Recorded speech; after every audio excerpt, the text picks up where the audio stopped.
Welcome to the Digging Deep ATVMX Podcast with your host, hailing from Kokona, Wisconsin, riding a CST Tires SSI Decals traveling back Yamaha YFZ 450R, four-time ATV Motocross National Champion, number 25, Cody Jansen. What's up, everybody? We're back. I'm your host, Cody Jansen. Welcome to episode 86 of the Digging Deep ATVMX Podcast, presented by our title sponsor, CST Tires, available for purchase at shop.csttires.com. This is our Sunset Ridge review show, starring race winner Chad Wienen, podium finisher Brandon Hoag, Sunset Ridge standout Logan Stanfield, and SSI Decals Ian Harris, and Impact Solutions Casey Greek will join me to help break down all the action. You're going to enjoy this one. This episode features some of my favorite people in all of the sport, so let's have some fun. Before dropping the gate on another exciting race review podcast, a shout out to all of our incredible partners. CST Tires, go to shop.csttires.com today. Yamaha, thanks to Blue Crew. Thanks to SSI Decals, DID Racing Chain, Namura Technologies, Bronco ATV and UTV Components, Impact Solutions, Launderville Steel Enterprises and Concrete Supply, the financial advice of the Haymauer Financial Group, Forworks Carbon, DP Brakes, Factory 43, Integrated Financial Concepts and their Safe to Race and Safe to Ride insurance programs, Binky's Forever ATC Museum, Blenzall Oil, the official oil choice of Digging Deep, Evans Waterless Power Sports Coolant, Walsh Racecraft, and Manscaped. Get 20% off plus free shipping by using code DiggingDeep20 at manscaped.com. Manscaped's signature line, the Performance Package 4.0, includes the new Lawnmower 4.0 electric trimmer that helps me keep my beard on point, the best nose hair trimmer ever created, and an array of goodies like deodorant, boxer briefs, a travel bag, and more.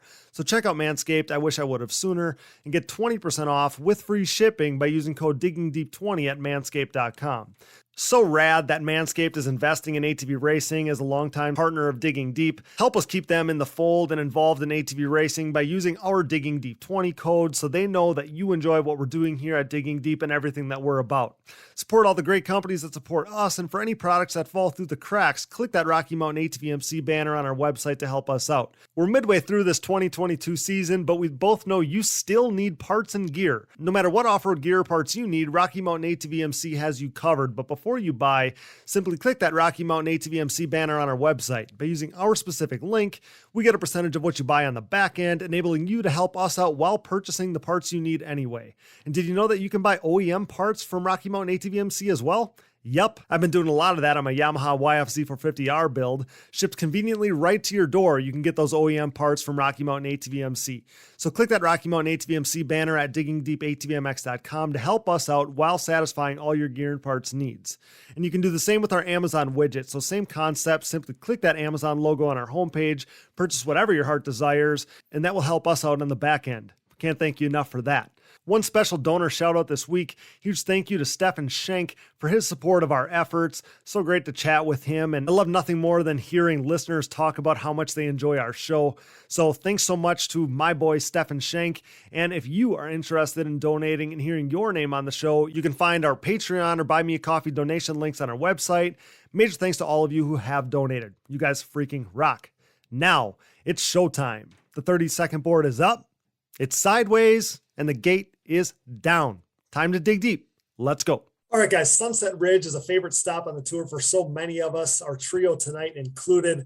Excited to dig into a great weekend of racing in Illinois, and here to help break down all the action, brought to you by Manscaped and the Lawnmower 4.0 electric trimmer. Go to manscaped.com to get 20% off plus free shipping by using code DiggingDeep20 at manscaped.com. From Impact Solutions, say hello to Mr. Casey Greek. What's up, Casey? Back at it again.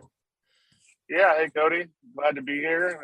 Got some new flavor with us, or new old flavor with us with Ian here, and excited to break this one down. It was an exciting weekend. Yeah, lots to talk about. I feel like a lot to talk about. Glad that we don't have to talk about any mud this time around, or at least not as the racing kind of took off. So that's a good thing. But like Casey just touched on, completing our trio tonight is a man I'm stoked to welcome back to the podcast, a friend of mine, a friend of Casey's, and a major supporter of all ATV racing things, including the Digging Deep ATVMX podcast, brought to you by Rocky Mountain ATVMC, your one-stop shop for OEM and aftermarket parts, gear, and everything in between to enhance your riding experience. Simply click that Rocky Mountain ATVMC banner on our website to help support us while purchasing the parts you need anyway. From Impact Solutions, say hello to Ian Harris. What's up, Ian? Thanks so much for joining us once again, pal. Hey, Cody. Thank you for inviting me. I appreciate it. Glad to be back on here and have a dry race to give some input on for sure. Boy, when we pulled in there Thursday, I was a little shook when it was the way it was raining. Yeah, I think you and just about everybody else, Ian. But yeah, stoked to get you back on here. We've been trying for a few weeks to make this happen. Probably is perfectly fitting that it's Sunset Ridge to get you on here, being that you guys are based right there in Illinois. So this is perfect. Yeah, absolutely. It's what I would call like yourself. You know, it's a home track to me for sure, and it's in the backyard basically, and yeah, obviously. Yeah, for me, I call it a home race. It's 4 hours away. For you, it's a lot closer than that. But yeah, I mean, it's a home race for so many Midwest people. So you and I talked about this, but there's very few tracks that are better than Sunset Ridge. Those guys just care so much, and just an awesome racetrack, makes for awesome racing. The weather was great, like you said. Came in, it was a little sketchy, but ended up being a great weekend of racing. And yeah, just awesome to be at Sunset Ridge. Yeah, definitely. I personally didn't ride there this weekend. I had some other commitments, but just after all that rain Thursday and, you know, they delayed practice, and I was over chatting with Bob after he was out cleaning the track up on Friday. And I mean, they did a phenomenal job. And I mean, I wish I could have rode, because after I was watching a few of those practices, I was impressed. I was like, man, that racetrack is perfect right now. So yeah, those guys, hats off to them. They turned that track around and made it, I mean, excellent. It was picture perfect. Yeah, that place is so beautiful. So yeah, the racing wasn't quite as crazy as Ironman, but I feel like, you know, Sunset Ridge weekend and the kind of the time leading up to it is a pretty wild time for both of you guys. Ian, for you and your crew at SSI Decals, it's hammering out pink kits for riders for the breast cancer awareness stuff. And Casey, as a suspension guy, Sunset Ridge and its rough and sandy conditions is a pretty demanding one for guys like you, huh, Casey? Yeah, for sure. I mean, that's, you know, it's always tough every weekend. You're trying to make sure everyone's dialed in and, you know, do that. But when you get to a track like Sunset, it's that next level of trying to make sure that you're on point the whole time. So pretty reasonable weekend, successful wise. The track was different, like in its roughness, than it normally was. And I would have to go, that's back down to, you know, a lot of the water and the rain that we had gotten. It had been fairly wet like the week before and stuff. So it kind of made it pack in, and it was almost more of a choppy, kicky rough than like the big rollers and sand rollers that we normally get there. It's funny. It seems like when we do get that early rain in the weekend, like, yeah, it obviously promotes rough tracks, like a little bit different kind of rough, but there was also like some spots out there. It was like Walnuts of 15 years ago when there was some blue groove out there too. It was actually kind of fun to see. There was a lot of diversity in the track, I thought. Yeah, for sure. A couple different corners with some real hard packed, you know, got down to like a hard base, and I think it just gets glassed over when you get that much moisture in it and so deep. And, you know, the Pistols did great. Talked to Bob a bunch this weekend and Chad, and they did an awesome job. And they knew this was coming, and they prepared the right way. They had the track rolled in early in the week and like really packed it in tight so that we would end up with the best racetrack we could. Yeah, those guys are awesome. Like Ian was just saying as well. And Ian, I mean, obviously we think about Sunset Ridge, we think about, you know, pink, like I said, so we always see an abundance of pink at Walnut, obviously breast cancer awareness, of course, and you guys are a major part of that. I'm sure that that's something that you take a lot of pride in as well. Seeing all those sick pink kits out there has to be cool for you, because like I said, you're a huge part of that. Yeah, absolutely. It's, you know, and last year with COVID happening and so on, it was kind of like one of those up in the air things. No one really knew. I mean, Jan said she had lost her coordinator to help promote the breast cancer awareness. So they weren't able to promote it like they had in years past. In fact, I even had sent an email off this year at the beginning. I think it was right after High Point, just asking her if it was still going to happen. And she said, yeah, we're still promoting it, that they had lost their coordinator. Hopefully next year, they'll have someone to replace her. So we proceeded like that. And there are some people that actually plan ahead and get a hold of us and are like, I need a pink kit, well in advance. But then there's also people that, forget for whatever reason, and last minute stuff. So, but it is awesome to see the, just the different kits that are out there, whether it's pros, amateurs, whoever, and just supporting the cause. I mean, it's a great thing to be able to do that. And it's fun to change up people's graphics like that too. So it's, yeah. For sure. And credit to you guys, because I remember when I was a pro, or maybe even the years after that too. But I remember like you just sent me the pink kits, like a proof of it. Hey, does this look good? Like my kit, but in pink. So credit to you guys, because if the rider isn't ahead, you guys are ahead for them sometimes. Yeah, for sure. And my design team here, they're well versed now, as the years go by, and as we get closer, they tend to already just start working on it ahead of time when they can. And so, yeah, props to my design team for that, for sure, because it helps out a lot if we can stay ahead of the game too. It's awesome. I love I guess I use this word already, diversity, but I love how some bikes are totally pinked out. Like you got Michael Allred, who's, goes from totally yellow to totally pink. And then you got guys like Chad, who their pink is maybe very subtle, but it also like is just cool to see that, it's just a nice little change up. It's different. And even in the amateur classes, when somebody rolls out the pink at sunset, every single year, there's people that run out that pink the rest of the year, whether it was good luck at sunset or they just like the look or whatever. But that's something we see now for the rest of the year, is a little more pink in the series, which again is cool because it all goes back to a great cause. Yeah, absolutely.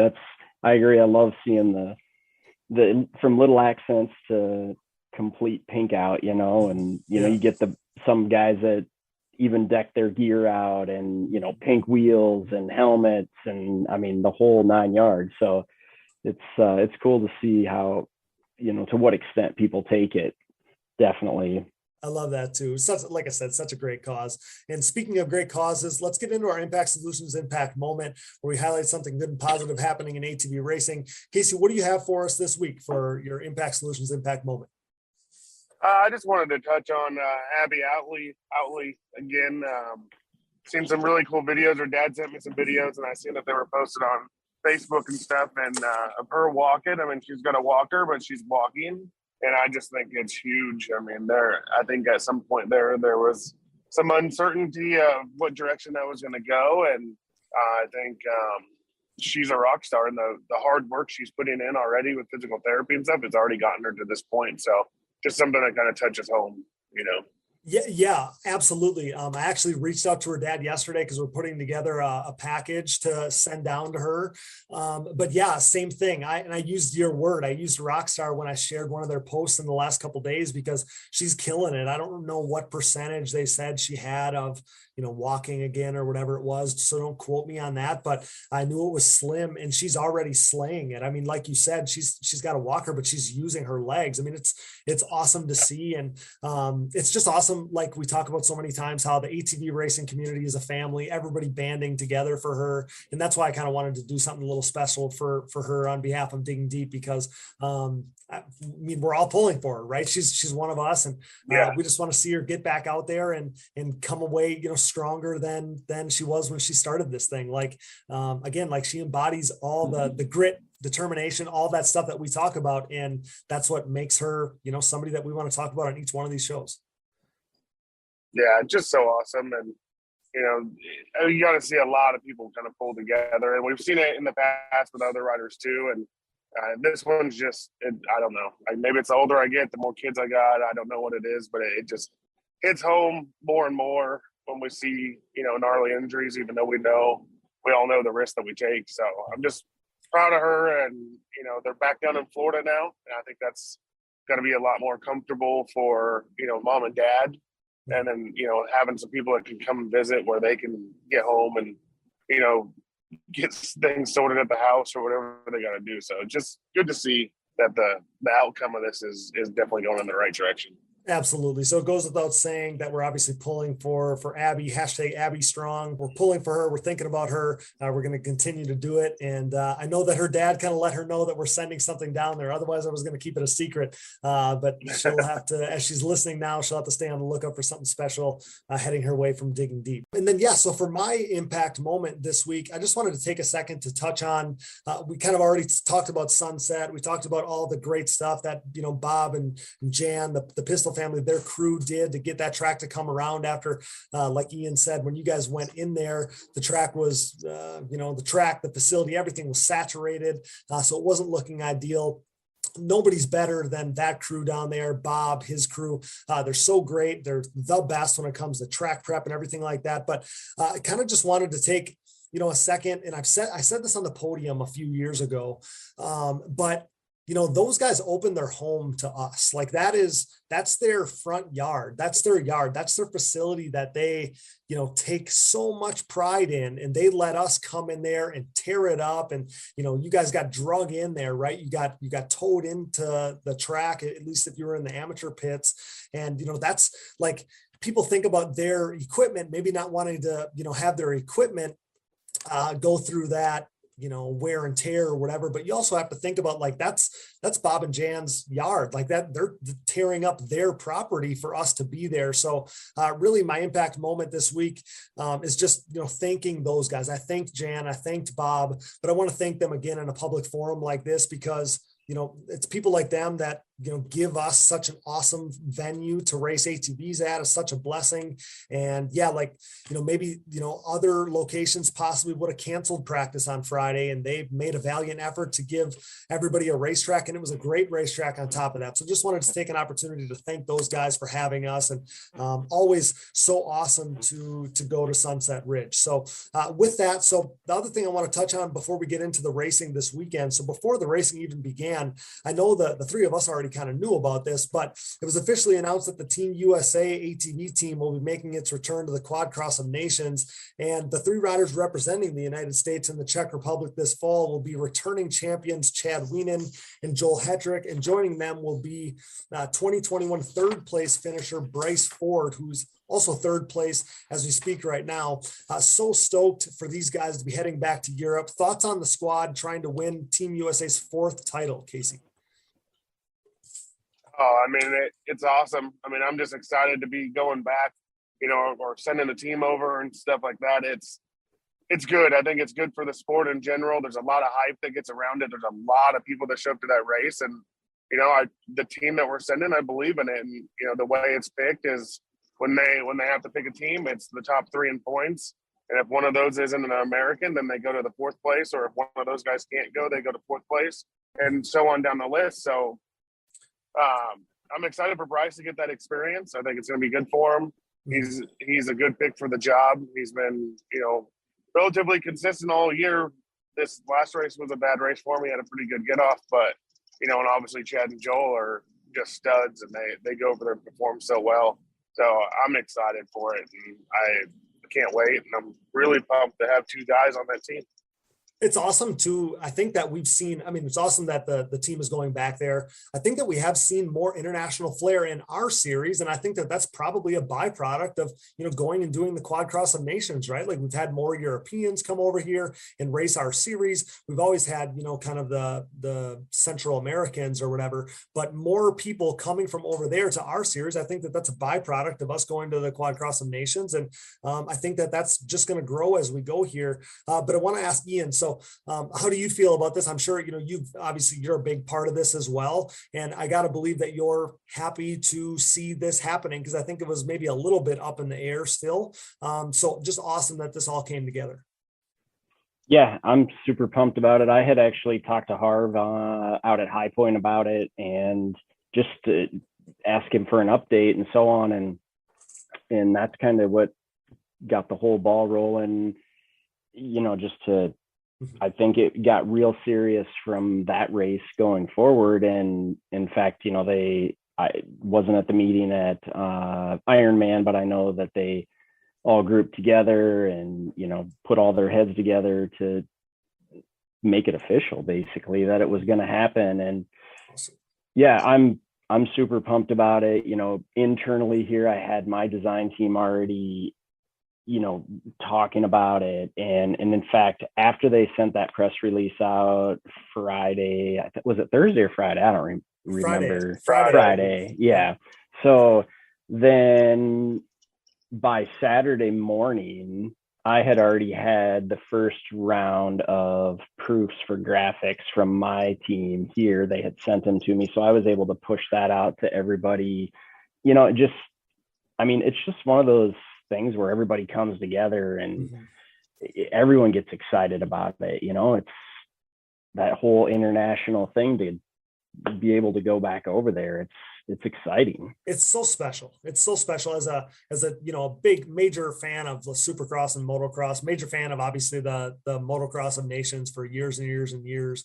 And just to think that we have an ATV version of that is so cool. And like you touched on, and we're going to get into this with Chad a little bit as well, but the fact that everybody, there's been more togetherness because of Team USA in the last 5 or 6 years. And I think that that's a really cool thing. I think it's a cool thing for competitors out there in our series to see, Chad and Joel coexisting together, working towards a common goal and kind of that camaraderie. I mean, you can tell their relationship and friendship is different than it was prior to Team USA too. So again, just across the board, it's the coolest thing. And Ian, nothing is cooler than those USA bikes, those graphics that you guys put on those things, man. Those are my favorite, full stop. Those are my favorite livery that you guys do. Yeah, for sure. And I'm excited this year to have all the guys on the same brand. Previous Joel was running a Honda and the other guys were on Yamaha. So, you have to try and make it work, which we did. But this year, we're working on some pretty cool stuff. I can't let anything out yet, but we're working on some pretty cool stuff that, we're pumped about here for sure. And hopefully it all comes together and awesome. They're going to be clean for sure. That's awesome. And like you touched on, that was a thought of mine. Now that everybody's on Yamaha'S just across the board, makes everything a little easier. You had to have all kinds of different spare stuff when there was the multiple brands and whatever. So all of that makes a ton of sense. That's going to help for sure, help out the process. Okay, I don't know who wants to weigh in here. And Casey, I'm glad that you touched on the fact on how they, decide on this team. But can somebody please explain to me the attacking of Bryce Ford? Because it has me so upset. Some of the stuff that I've been seeing and reading and these things, people talking, it seems like completely out of turn. I'm totally cool with people voicing their opinion, but the stuff I'm reading or seeing isn't warranted at all. And you have a kid who's 20 years old, who's dreamt and his family has dreamt of this opportunity for their whole lives. And I sure hope that they're not in a position where they're being robbed of all the joy that comes along with, man, he's representing our country. And he was third in points last year, and he's third in points this year. He's third in points as we speak right now, tied for third. Just the fact that we're seeing people out there that this is some egregious mistake. I get everybody's got their favorite riders. Everybody's got their opinion, all these things. But man, the stuff I'm seeing just doesn't match up with what I've seen on the racetrack so far this year. I don't know who wants to weigh in, but it makes no sense to me. I was disgusted. I mean, the other riders, Brandon Hoag being mentioned, Nick Janusa being mentioned, Rastrelli, all of them, great riders and would do our country 100% justice going over there. Yep. But it's just been a fact how we picked every single year on what this is. I mean, third place, first, second, and third go. If one of those guys can't go, like the year Rastrelli went, then Rastrelli goes, or fourth position. So if something was to happen and Joel or Chad or Bryce couldn't go, then Brandon Hoag, as of right now, would be the pick for that. Mm-hmm. So, I mean, it's just that simple. The bashing, honestly, it's from what I've seen, it was a couple guys that had zero facts, know nothing. They may know a lot about the sport because I don't know these guys, so I don't want to completely judge them. But they don't know the inner workings of what that is. And to try to rob that from that family, from the Ford family, when they've been huge supporters of Team USA from the get-go. Mm-hmm. They've been over there as fans multiple times and all that kind of stuff. And then for a kid like Bryce, like, he's worked his tail off to be this guy that's the third position right now. It's bullshit, honestly. Like, leave it alone. We made the pick. It is what it is. And support Team USA. And that's the other side of it too, is, you know, we don't do Team USA if we don't have the financial side of it to do it. So these riding schools, you know, the work that these guys are going to put in, the extra work that they're going to, Chad, Joel, and Bryce have to put in to do riding schools and to do all this other stuff to help get donations so we can afford to go over there. Mm-hmm. Like, and so adding a negative cloud around that isn't going to help. So be positive, support your country, just like these riders are, and everyone that's involved. I mean, it's another undertaking on, you know, Ian and his whole team, me and my team. I got to have extra shocks for Joel and Bryce, both to go over there. And there was never even, when I got the phone call that Bryce, you know, Bryce was going to be the third guy. And Mark's like, hey, you know, we're going to build a whole new bike, and then we're going to need an extra set of shocks to bring over. Is that okay? And I'm like, absolutely. Like, without a doubt, like, we got it. Not a problem. So yeah, the cloud it needs to go away, and it needs to be positive. Agreed. So, and I'll let Ian weigh in here if he wants to, but there's no, like, the argument that I've been seeing is that, you know, he's maybe not consistent enough or whatever, something along those lines. And he was third in points last year, and he was third in points going into Walnut, and he's third in points tied for it coming out of Walnut. So in what argument could somebody actually make like this is the wrong decision? I just, it has no merit. It has absolutely no merit to me. So Ian, I don't know if you want to speak on it, but I'll give you the opportunity if you do want to. Yeah, I mean, I'm going to echo what Casey said. You know, I seen some of the comments on, you know, the social media sites, and it all goes back to this is a team thing, and these three guys are going over there to represent the USA and our country and the ATV community, and they're going to do what they can to bring home the title. I mean, it's, you know, it has nothing to do with singling them out, and, you know, like, it all goes back to top three in points. And it's, you know, someone made a comment about you know, looking at different athletes or different, whether it's, you know, someone going to the Olympics or whatever the case is, and you're going to pick, I mean, that's just how it's chosen. I mean, it is what it is. And yeah, I just get frustrated too about that stuff too. And yeah, I hope it didn't, you know, I mean, I feel like it may have gotten to Bryce a little bit. Mm-hmm. Yep. Well, you know, over the weekend, I didn't ask him. I didn't say anything to him. I just, you know, you hope that stuff doesn't get to him, because it's sad. Yeah. That people have to be that way. I agree 100%. I don't want, and the reason why I wanted to talk on this right away, because I'm hoping that we can just put it to bed. And from going forward here, it's all positive, because again, and I love all those guys. I love Bryce. I love Brandon Hoag. I love Jeffrey Estrelli. I love Nick Janusa. Go down the list. And I can promise you that Brandon Hoag and Jeffrey Estrelli and Nick Janusa aren't the people. They're not bashing any of this. Like, if this was the decision that was made, and they're cheering on their guys, because again, those three guys are representing our whole country. They're representing all of us. They're representing everybody of our series. Those people commenting, whether the comments are good or bad, Chad Wienen, Joel Hetrick, and Bryce Ford are representing them. They're representing everybody here. They're representing our country. So the one thing, and yes, like, I do think it might have gotten to Bryce. I said to Bryce before the first moto, we ran into each other right before the first moto. And I said, all I said to him was, man, I'm proud of you. And he said, yeah, you're the only one. And I know he knows that's not true, but I think it gives us a glimpse of, like, yeah, like he's a 20-year-old kid, you know, he's a 20-year-old young man who's just finding himself. He's one of the best ATV riders in the world. But all of us, if you read something, if somebody says something about SSI decals or Impact Solutions or Digging Deep, like, as much as we don't want it to bother us, it's going to bother us because you want everybody to be happy. You want everybody to enjoy your product and everybody to, you know, be all in on what we do because we all work hard at it. So, man, like I said, I don't want this crappy part of it, you know, the 5% to, you know, outweigh all the positive and all the great comments and all the people that are stoked about this. But I did want to talk about it right away because I was hoping that we could put it to bed. And you nailed it right there, Cody. You nailed it right there. It's like, I wouldn't even call it 5%. It's like 2%.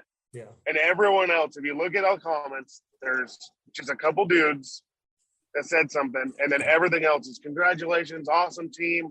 So, and that's the worst part about it. And I do agree. I felt like it got to Bryce somewhat. I wish these guys would just shut their phones off and not touch their phones until Saturday night or whenever that they need to get back on their phones, because there is so much social media. You know, they need to have a clear head. I challenge any one of these guys or anyone that thinks they can show up and race with these guys after having to listen to the bullshit that goes on. Like, the clarity, the risk that they take is extreme. Like, they're going so fast, and like, keep your shit to yourself. Like, no one cares. Yeah, it's stupid. Yep. And again, I love all of those guys that Bryce would have been contending with for that spot, you know, Hoag and Rastrelli and absolutely and Max. You know, I love all of these guys, right?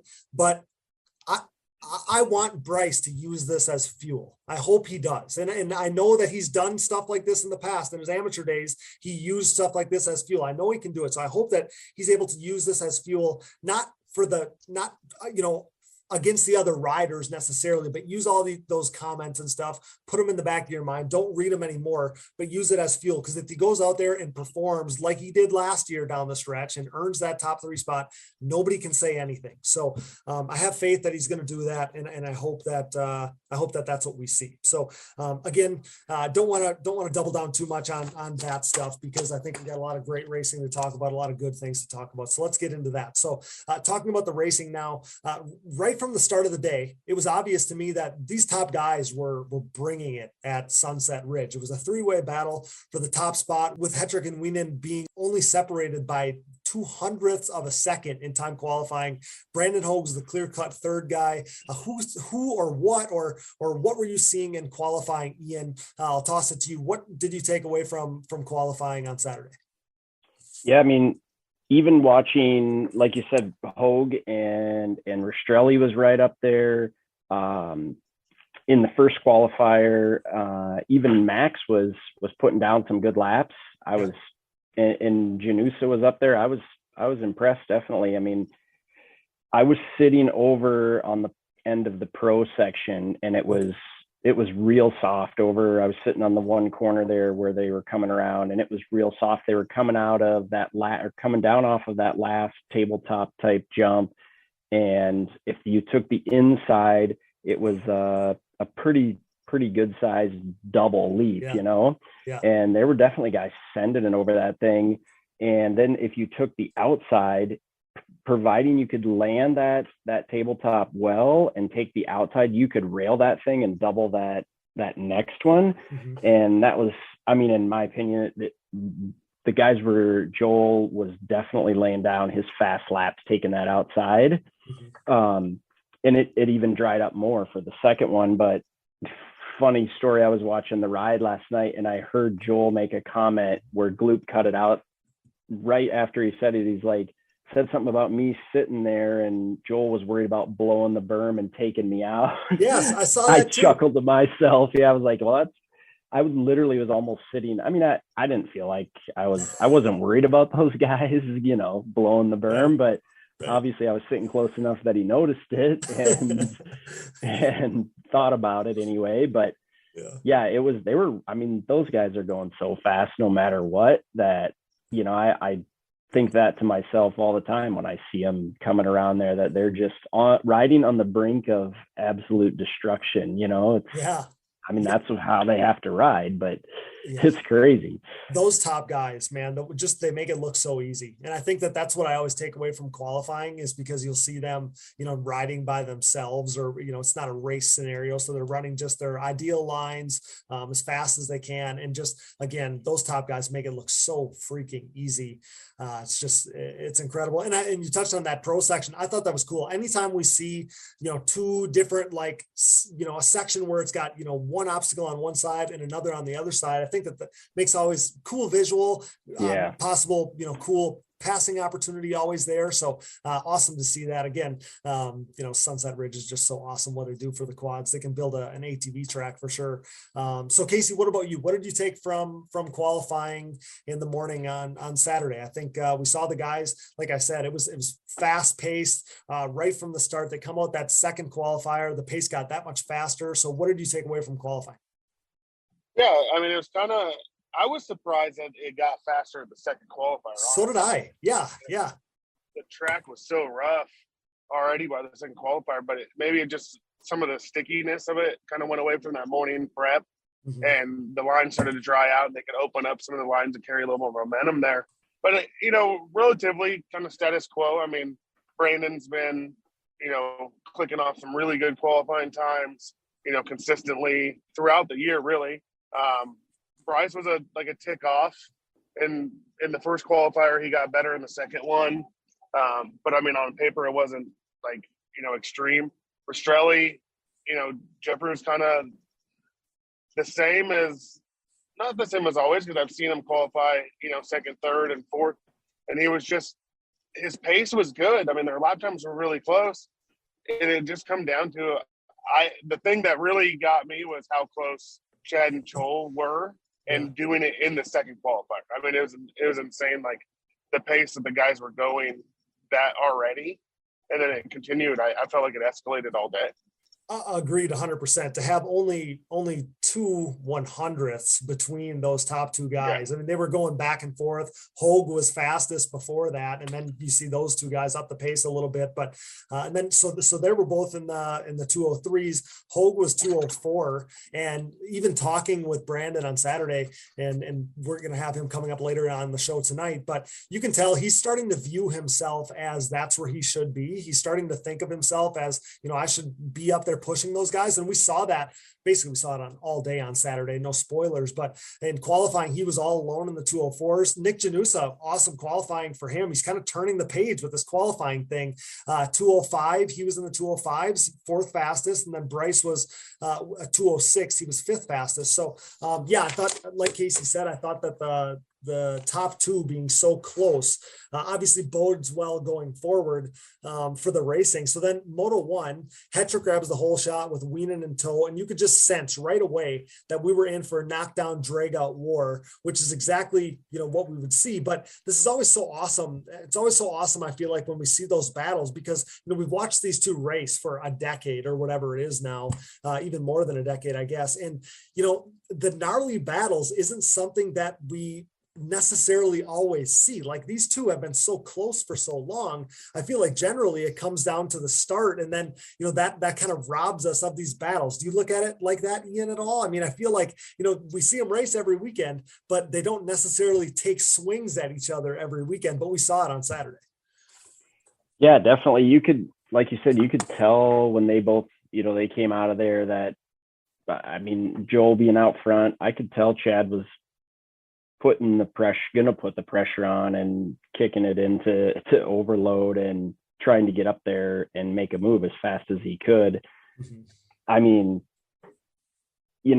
for how many years back, it's been typically those two up front, and you get on a track like this that it could go either way. We've seen it go either way in years past. So I was surprised that when Chad did pull up alongside of him, or real close to alongside of him, that he actually came in that hot down in that corner where he flipped it over. Mm-hmm. And I didn't see it happen. I just seen it on the video, on Gloop's video, but he hit the ground pretty hard too, by the way it looked, He did. And I mean, they have to go for it. That's all there is to it.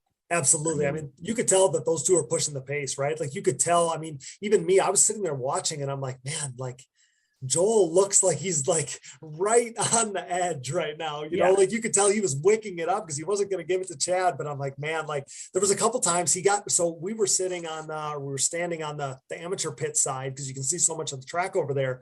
And I think it was the same lap that Chad crashed. Joel got way up on two wheels, started bicycling, and like Chad, and we'll talk to Chad about this, but Chad, if he would have been in the other line, he would have went blowing past, but he was locked into that rut going up back, before the downhill triple basically. And heading up back that section before that, he was locked into the same line and basically had to wait for Joel to situate himself. But they were both pushing the pace. I guess that's what I'm getting at.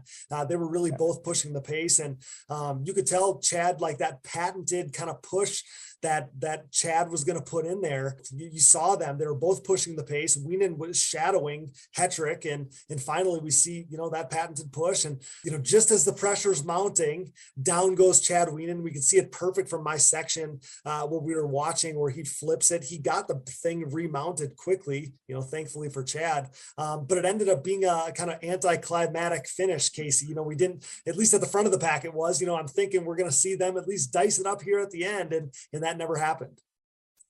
Yeah, I mean, it was like a whole moto battle almost. I mean, they were within, they were close the whole time. And then I had just looked away and I looked back over there because, they would go from where we're at the tower. They would just make that turn and then we couldn't see them until they popped out on the other side. So I looked over to look at, watch someone else. And I just happened to glance back over and I just seen just the tail end of it. I didn't see what he did. And then I just seen the bike pile driving. And I'm like, holy crap. He crashed hard. It wasn't, and it was so fast that normally a guy like Chad or Joel or anything, when they high side like that and it tips them up and they're going to come off the bike, they're so quick at it, they can just step off. And then they just run back to the bike, push it the rest of the way back over and they're gone. I mean, it didn't even give him a chance to do that. It just, whoop, and he was on his head. And so, yeah, definitely took a lot of the spice out of the end of that moto. And I mean, Chad he just went in so fast. He felt like he had a shot right there to make the move. And it was going to take that kind of speed, and the burn just grabbed him and tossed him over.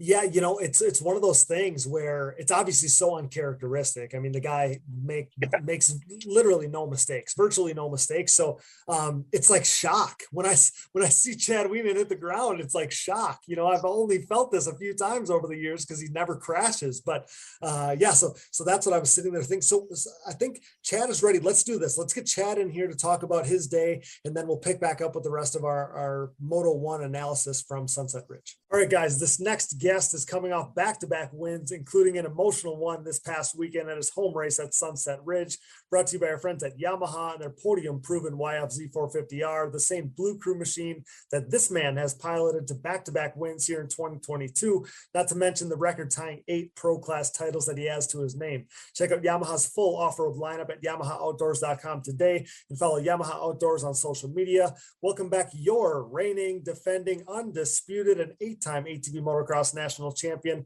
Sunset Ridge winner, Mr. Chad Wienen. Chad, that Yamaha YFZ 450R was working this weekend, wasn't it? Yeah, thanks, Cody. Man, what an awesome weekend. This one really struck home with how close it is and what an atmosphere it was. Really enjoyed it. Hey, I told you last week, there's nothing like the atmosphere at Sunset Ridge with Chad Wienen fans. It's crazy. All day, I kept telling Brooke, hey, I'm going to get over and, talk to Chad. And as I should know better, because at Sunset Ridge, there's a mob around your rig at all times. So it's not as easy to sneak in there like it might be at some of the other races. Oh, for sure. I mean, definitely, next time, definitely drop in, but man, it's the real deal there. They bring a cool atmosphere, and just enjoyed every minute of the day that day. Mm-hmm. Yeah. So tell us about your race day a little bit. You strung 2 overall victories together now, and you were elated on the podium. So tell us about your day. It started well. The beginning of the day was good. I mean, you were obviously scrappy in qualifying. You're fastest in that first session. Second session, I mean, to think 2 100ths was the gap. So I'll let you take it from there. But it seemed like right from the beginning of the day, you were kind of in that flow, that same flow that we saw last year, really. Yeah, I mean, I'm starting to find that good speed and that feel on the machine, and man, time qualifying was great. Like the first one, man, like getting out there that first time qualifying, the track was already getting gnarly, which was really cool to, seeing that it was going to turn out to be that way, that kind of a day. But with all that rain that we got leading up to it, I knew that it was going to be just like a gnarly racetrack kind of day. Is going to keep digging, and man, it definitely did not disappoint. And man, that first time qualifying, like I think I put together a lap that was pretty strong for, being the conditions. And then that second one, they went out there and they cleaned up some of the track, let us cut in some lines, which definitely made for like a really tight time qualifying session. And man, like my machine, like I feel like I never missed a beat all day other than, pushing myself. That is like the machine was on rails. I think it really showed out there that we nailed our setup, and it was a dream ride kind of day. Yeah. So in qualifying, that first one, you guys are ripping, right? And you're top guy. Second one, obviously, like right away, the lap times, the track is that much faster, right? And it just like, even from the very beginning, and this is always how I feel at Sunset with you, is it's just like you always have more in the tank, whether it's, you uncork it on the last lap of qualifying or you wick it up in the middle of the moto when you have to. You just have another gear and maybe it's not even Sunset in general. Maybe it's like some of these Sunset like tracks that are extra gnarly. And like you said, when all that rain coming into the weekend, I knew too, like this track is going to get Chad Wienen rough on Saturday because it was saturated going in. And that just means it gets deeper and deeper and deeper. But it always seems like you have more speed in the tank at some of these tracks like Sunset Ridge.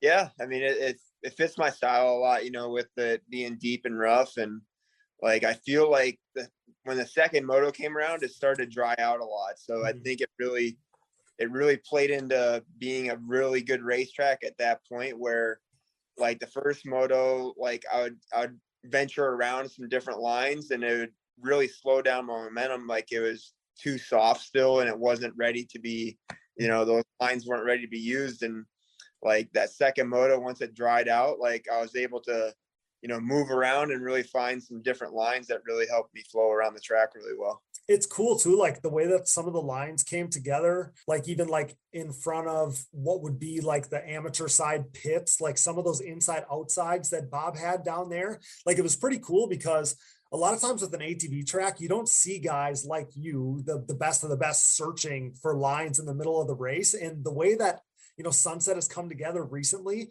it seems like there are like multiple lines. Like there can be lines where a guy like you or Joel is running a line that barely anybody on the racetrack is running. And Bob's really got a knack for that with some of these, sections and corners he's put together at Sunset Ridge, because we don't see that a ton. Like typically it's almost like all you guys are running the same lines.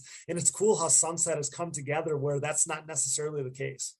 Oh yeah. I mean, they have a great setup down there with the track, and they trust, they know.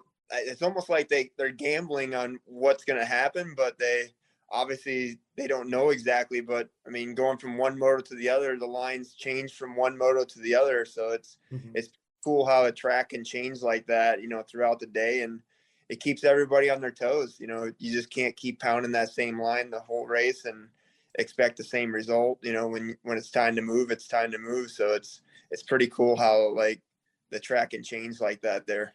Yeah, the Sunset crew is the best. And again, like kind of touching on that same topic, but it's cool because like rarely on an ATV track and in some of those sandy corners, like you got, the outside is way out there and the inside is pretty far inside, but the inside's got a roller and it's rough and that outside line is smooth. It's just something we don't see a ton with ATVs. So it's cool. It reminds me of like outdoor motocross, two-wheel stuff, which is cool. But yeah, so first moto then, you're in second, you're putting this push on Joel, you can see the charge coming. Like you can see it. Like I said to Brooke, who was standing next to me, I'm like, here it comes. Like we knew it was coming. It comes every year at Sunset Ridge, right? So we see that patented Chad Wienen push coming, like a shark sensing blood in the water, like we've seen so many times, and it's almost like it wasn't meant to be. So take us through kind of what happened towards the end of that moto there. Yeah, no, I mean, I kind of like settled into like riding behind Joel there for a while and just watching a lot of his lines. And I was also trying other ones around him and just seeing if there's like ways where I could make a run on to make a clean pass. And man, I tried several different things. And then also while I was doing that, I was dropping time from him. You know, I'd drop like 10ths here, 10ths there. And I was like, okay, like I can't keep dropping that much time from him. So I just had to follow suit there for a while. And I noticed like Joel was having like his problems on track where he was making mistakes, pushing himself. And I was locked into the same line that he was. And I think there's probably a couple, like probably 2 different instances where I could have made a clean pass around him if I was in the line. You were in the other line. It happened right in front of us on that hill there where Joel got up on 2 wheels and you had nowhere to go but let him get back on 4. I mean, he made a spectacular save, like keeping 4 wheels. And like I could have bet the bank on it that he was going to be tipping over, but man, he saved it somehow. And, you know, I just had to sit there and sit in that line and wait till he got back going. But honestly, like that was a race that like I haven't felt that all year long where I could basically sit into that line and I could try other things, catch back up, you know, try other things, lose some time, catch back up. Like I felt like I had like the pace there to obviously contend for that top spot. And it was just an enjoyable time for me, even though like I made an attempt that it didn't turn out for me. I ended up turning over on the machine and getting spit off the machine. But man, like I was giving it like a good push, but I honestly don't feel like I was overriding the machine. I just picked a line that it was like one of those lines that were still was pretty wet, and it really sucked my machine and it just caught my front end and spit me off. But honestly, like, yeah, I wish I would have, like, looking back at it now, be like, you should have just calmed down and waited for another mistake. But I mean, it was time for me to go, so I was going to give it everything I had. Yeah, I mean, I think you said it the best in your post earlier today, right? Like you were the hunter. You could tell. I mean, you were the hunter in this scenario, and yeah, like you could feel it mounting. Kind of like I said, like you could feel the charge mounting, and it got to the point where, I mean, not that you were frustrated, but you needed to make the pass. Like you were within a couple, you know, laps of this thing being over, right? Like it had to happen with 2 or 3 laps to go. And yeah, it was time. And there was only so many places where you were going to be able to, you know, throw a wheel in there and get the spot. And that was one of those spots, and it just didn't work out. So yeah, I'm sure I know how you are, Chad, like the ultimate competitor, like you are. You'd rather have what happened than not get a chance to put the tire in there and see, you know, what the outcome would be. Yeah, for sure. I mean, I caught a really good run on Joel in that section before that, and I was like, well, I'm going to give her a shot. Maybe he'll make a little bobble on the outside. And I was the one who ended up making the last mistake. But like, honestly, I'm proud of, you know, my fire that I had that first moto, and it really set me up well for that second moto to really go out there and put in a strong rod. Yeah, so second moto was almost a replay of the first, but this time, you know, you weren't going to be denied, and you could tell that. And I just, you know, you had this feeling, right? You had this feeling that you were going to have, you know, that extra gear in that second moto. I don't know if it had anything to do with what happened in the first moto or not, but you weren't going to be denied, and we could sense that early on. I mean, you wasted no time with going to the front in that second moto.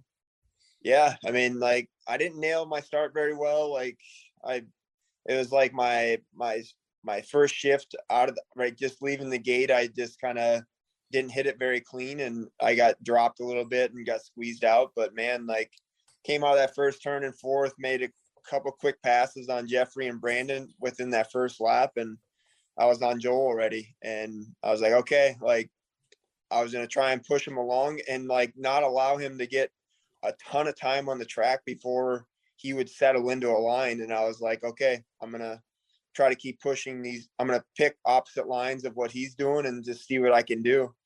And I picked that line on that option line going up the hill back towards like the finish line area. Actually the center part of the track, I would say. And I got a good run on him up the hill, and then jumping down the triple step down, we were side by side, and had the inside line for that following turn, and just kind of took over from there. And it felt like a lot of like, I would have like my section where I was really like gap away. And then I felt him like where I passed him, I felt him like catch back up there. So I was like, okay, like he's definitely taking like that outside line there, but I don't want to open up to it. So I just stuck with my guns and kept running my line that was working so well. And like it was probably third to fourth last lap, I put in 2 really good clean laps, and I was like, okay, I'm not hearing him anymore. I don't feel him right there. And then I got up to Michael, and he gave me the pit board, like my gap, and I was like, okay, like I got a good 3-4 second gap. So I was like, we got him where we want him. So I was really happy with, because going through that whole race, like that's a mental race, because you're pushing so hard, it's not getting easy. You're like, man, like just keep going. You're gonna try and I'm gonna try and break his spirit. That's what I was trying to do. And I really feel like we got to that point where it was, the breaking point for both of us, and he was the first one to flinch. Yeah. So it was crazy to watch, because sometimes, like, I guess, however you use the word battle, but sometimes battle doesn't necessarily mean like you guys are like going back and forth. It was kind of like you said, like you had one section, he had another section. Like you said, he was doing that double pretty clean from the outside in the section where you made the pass, and he was able to figure that out being behind you. But yeah, I totally get that you're not going to go out there and check that out when you're got a lead. You're doing what's worked, because he wasn't even able, like he was having to straddle the ruts or whatever to get a good lift. So it wasn't like dropping the line and it was all going to be, easy as pie. So anyways, he was searching, he finds that line, and it was impressive because he hung with you for a while, which isn't necessarily how, we thought that this was going to go. I thought that you were just going to cruise off on the rest of the field, knowing that no points were going to be lost. You knew that that's what, that team was thinking in their head at the time. But yeah, man, the way that you were able to outlast him and make that gap at the end was impressive. And it was cool. It was so cool because, like, as soon as you get the win, you see all the emotion, right? Like there's, that patented, the swing you do off over the finish line, and then everything that ensues after that. But I have to ask you about one thing. And I saw this picture earlier today. Chad, what happened after the finish line? I see the Yamaha upside down, all the fans right there. I see the fence. I'm assuming you must have hit the fence, like when you're celebrating with the fans. I got to believe that that's what happened. Were you celebrating too hard? Yeah, I was celebrating a little too hard, got a little too close, didn't want to miss any of the little guy's hands, and just caught a little bit of the post, and I'm driving with my right hand, crossing over with my left, trying to hit everybody's hands, and it just caught it, and that was the end of it. And I just honestly, like, when it happened, I'm like falling to the ground. I'm like, it's been a season of just weird things that go on, and I just got to go with it, So, yeah. So what was your first reaction? What do you do when you get up? Do you like keep hyping the crowd up, or what's your first reaction? Yeah. I was stuck there for probably it felt like 30 seconds, because the machine was stuck on my boot. So like I could have tried to rip it out of there, but I was like signaling back to Harv. I'm like, hey Harv, like I'm stuck. Can you come help me? And he's waving at me. I'm like, no, I'm stuck. Come here. And eventually Max of all people came over, and he helps get it off of me. Okay. And he's like, Wienen, what are you doing, man? Like, the race is done. I'm like, yeah, just celebrating too hard, I guess. Well, this is one that I'm not going to forget. I was totally oblivious to this happening. I have no idea that this happened. So I see the photos of it. Then after the fact, I'm like, what the heck was Chad doing? Like, that's a first. Very, very few firsts for you at this point, Chad, but that was one of them. Oh yeah. And now it's been a year of some firsts, but man, I guess it all goes away when you're getting that win at home. So the fans definitely did not let that bring me down at all. No, I was gonna say like nothing was gonna dampen the mood there. Yeah. All the emotions were high on the podium. I thought it was so cool to see you pumping up the crowd, right? Like you get up, they say your name, you're on top of the box, and you're getting the crowd all riled up. A very pro Chad Wienen crowd, which is awesome. So fun to see, and yeah, I gotta believe that that's like the top of the world feeling for an athlete. It doesn't get much better than that. And then think about how rare it is for you to have this. You have a true home race, which very few racers have, full of their own crowd. So it was like it just felt like Chad Wienen fans were 20-1 there, or whatever the ratio might be. Yeah, they definitely showed up in a big way. They just amped me up all day, and I had a mission, and they were a part of that mission, and just the way that we brought it all together. And man, they did a great job, like cheering me on. They did so well, and like just the moments that came with it, like I'll never forget them. It was just a special day. Mm-hmm. Yeah, that was like I said, it was special. A lot of emotions there, and just awesome stuff. So Briarcliff is next, Chad. Same location where you clinched your record-tying 8th title last year. So I assume you head into that facility with many great emotions rushing back. Thoughts going into Briarcliff? Oh man, like just like the things that we kind of been working on the last couple of weeks, like setup wise and engine wise, like I think it's really going to show, like bring me like a good confidence coming in there. And just the way my machine was handling at sunset, like it felt like I could ride that machine all day long and it wasn't going to give me problems. And like my energy was there all day. Like usually when I'm pushing that hard in that intense of a battle, like I'm starting to like get fatigued, but I never felt any of that out of sunset. So I feel like we can really push ourselves there at Briarcliff here in a couple of weeks, and I got a great hole shot streak there so far. Just in there for a couple times, 2 for 2. So we're going to try and position ourselves out front and stay there. It's going to be a tough race. Every single one from here on out is going to be tough. And I just know that I got to keep bringing my best version of myself every weekend, and just be on every time. Yeah, I love to hear that. Do you feel like you get a little bump when you and the family go back to Illinois? Like it's a fresh breath of air as you head to the races and with your prep and everything else? I mean, it's obviously your main home base. Do you feel like you get a bump from that?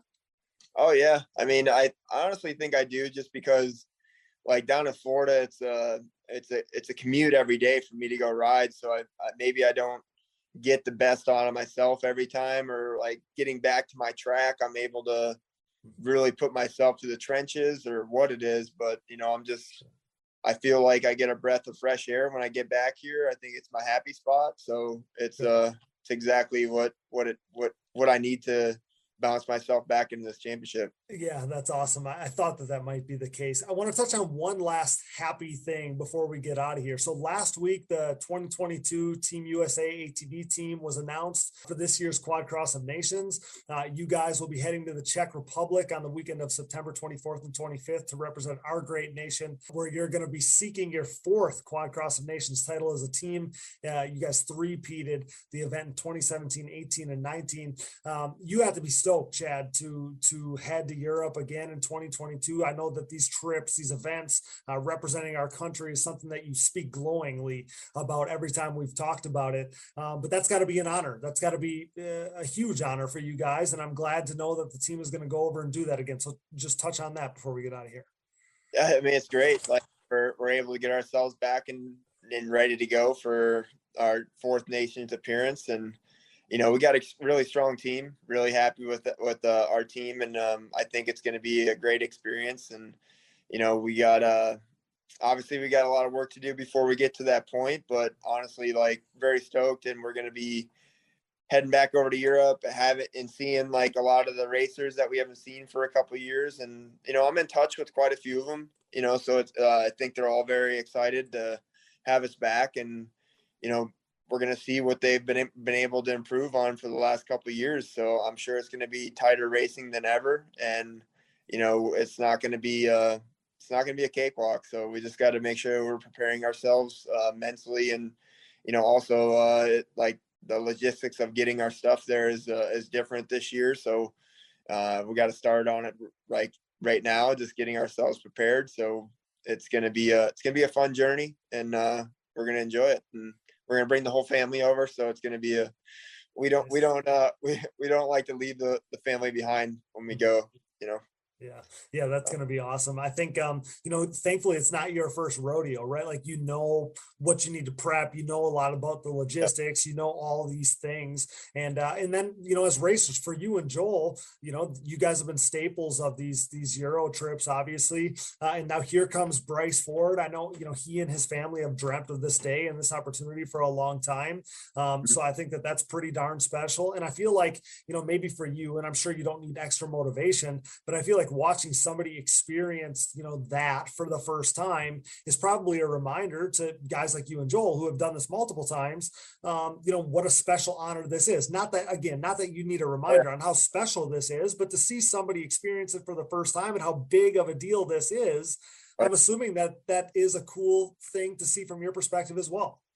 Oh, definitely. I mean, just seeing the rawness of, the first time he goes over there and sees, the ins and outs of what really goes on. He's been there before to just watch, but it's a different experience when you're sitting there on the gate and you're prepping your own gate. You don't have your mechanic there behind you. It's a lot of you try to line up behind your team member so you two can work together, but man, it's a different experience, and it's a great one.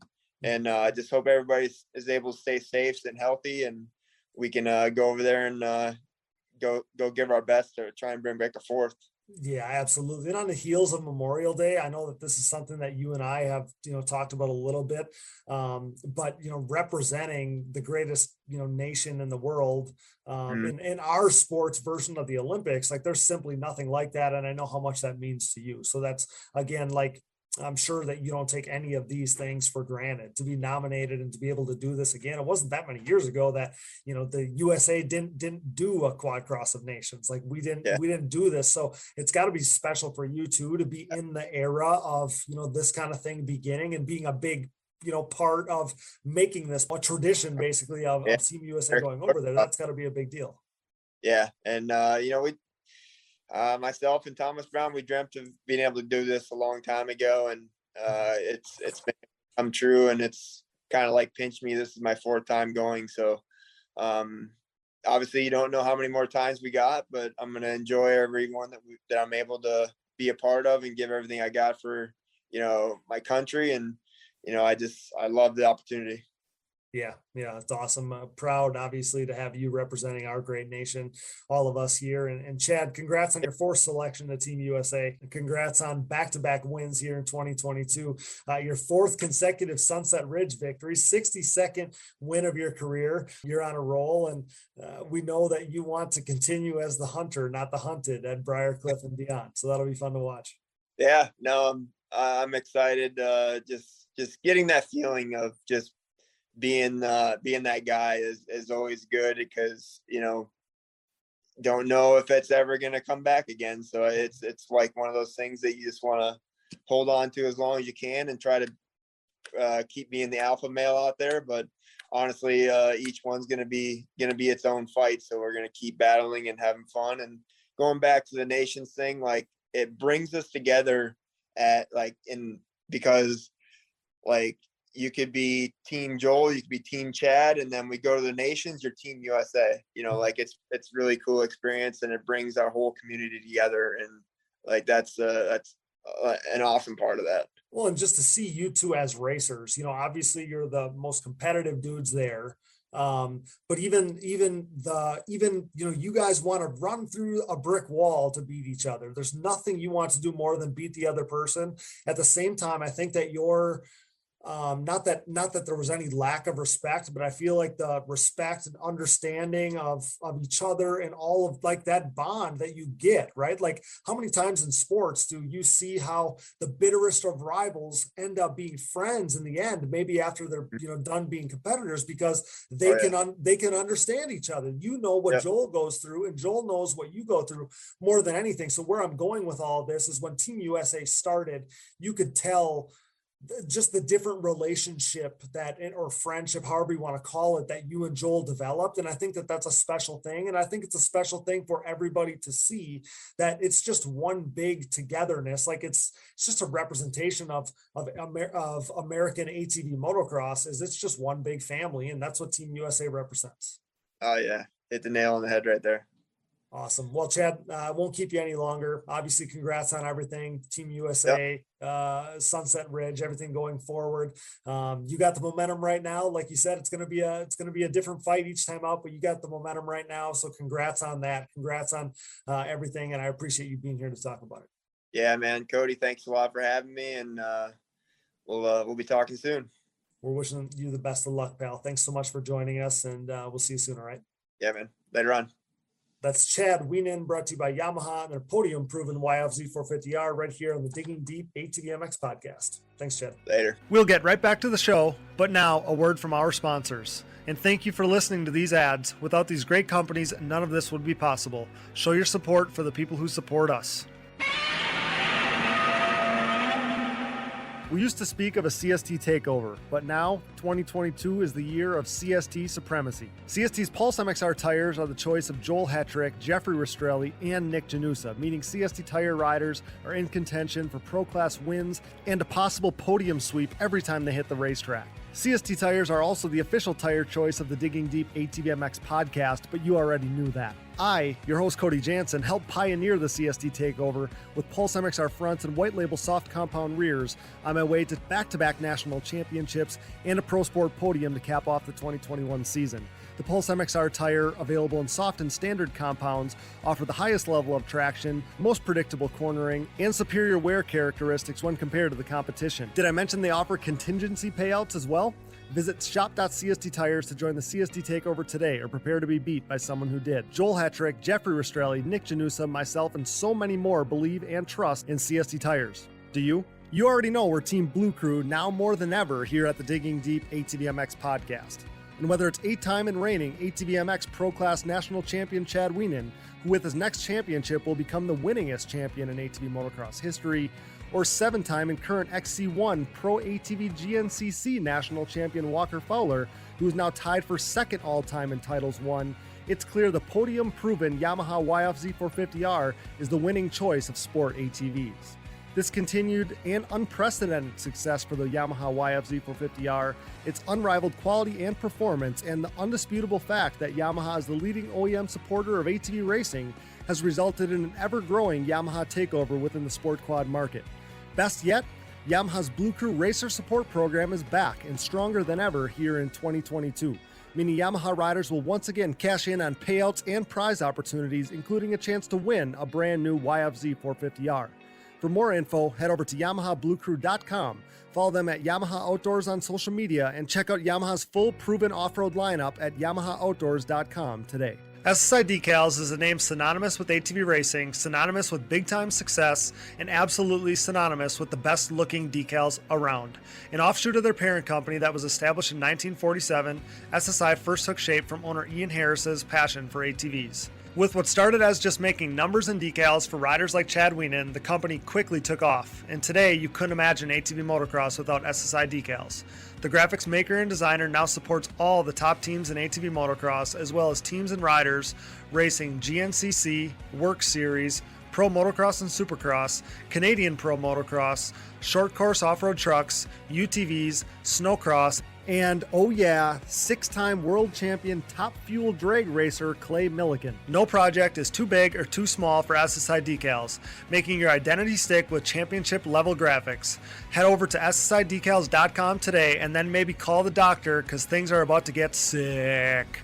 The Digging Deep ATVMX podcast is brought to you in part by DID and their wide range of championship winning chains.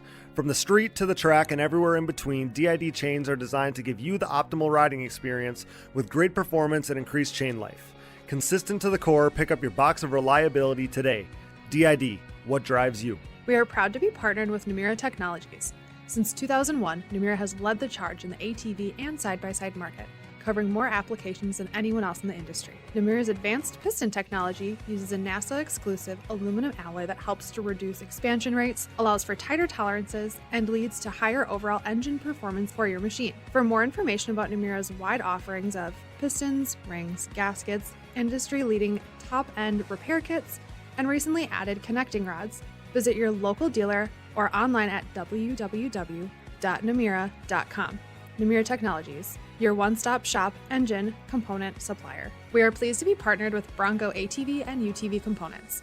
Bronco has been an industry leader in replacement hard parts and accessories for all makes and models for over 15 years. With a catalog that includes a full line of electrical components, engine internals and cylinders, shock and suspension parts, winches, clutch kits, valves, carb kits, bearing kits, and drive chain parts, Bronco is your hard parts source for whatever you need for whatever you ride. Available exclusively through distributors around the world, visit your local dealer or online at broncoatv.com.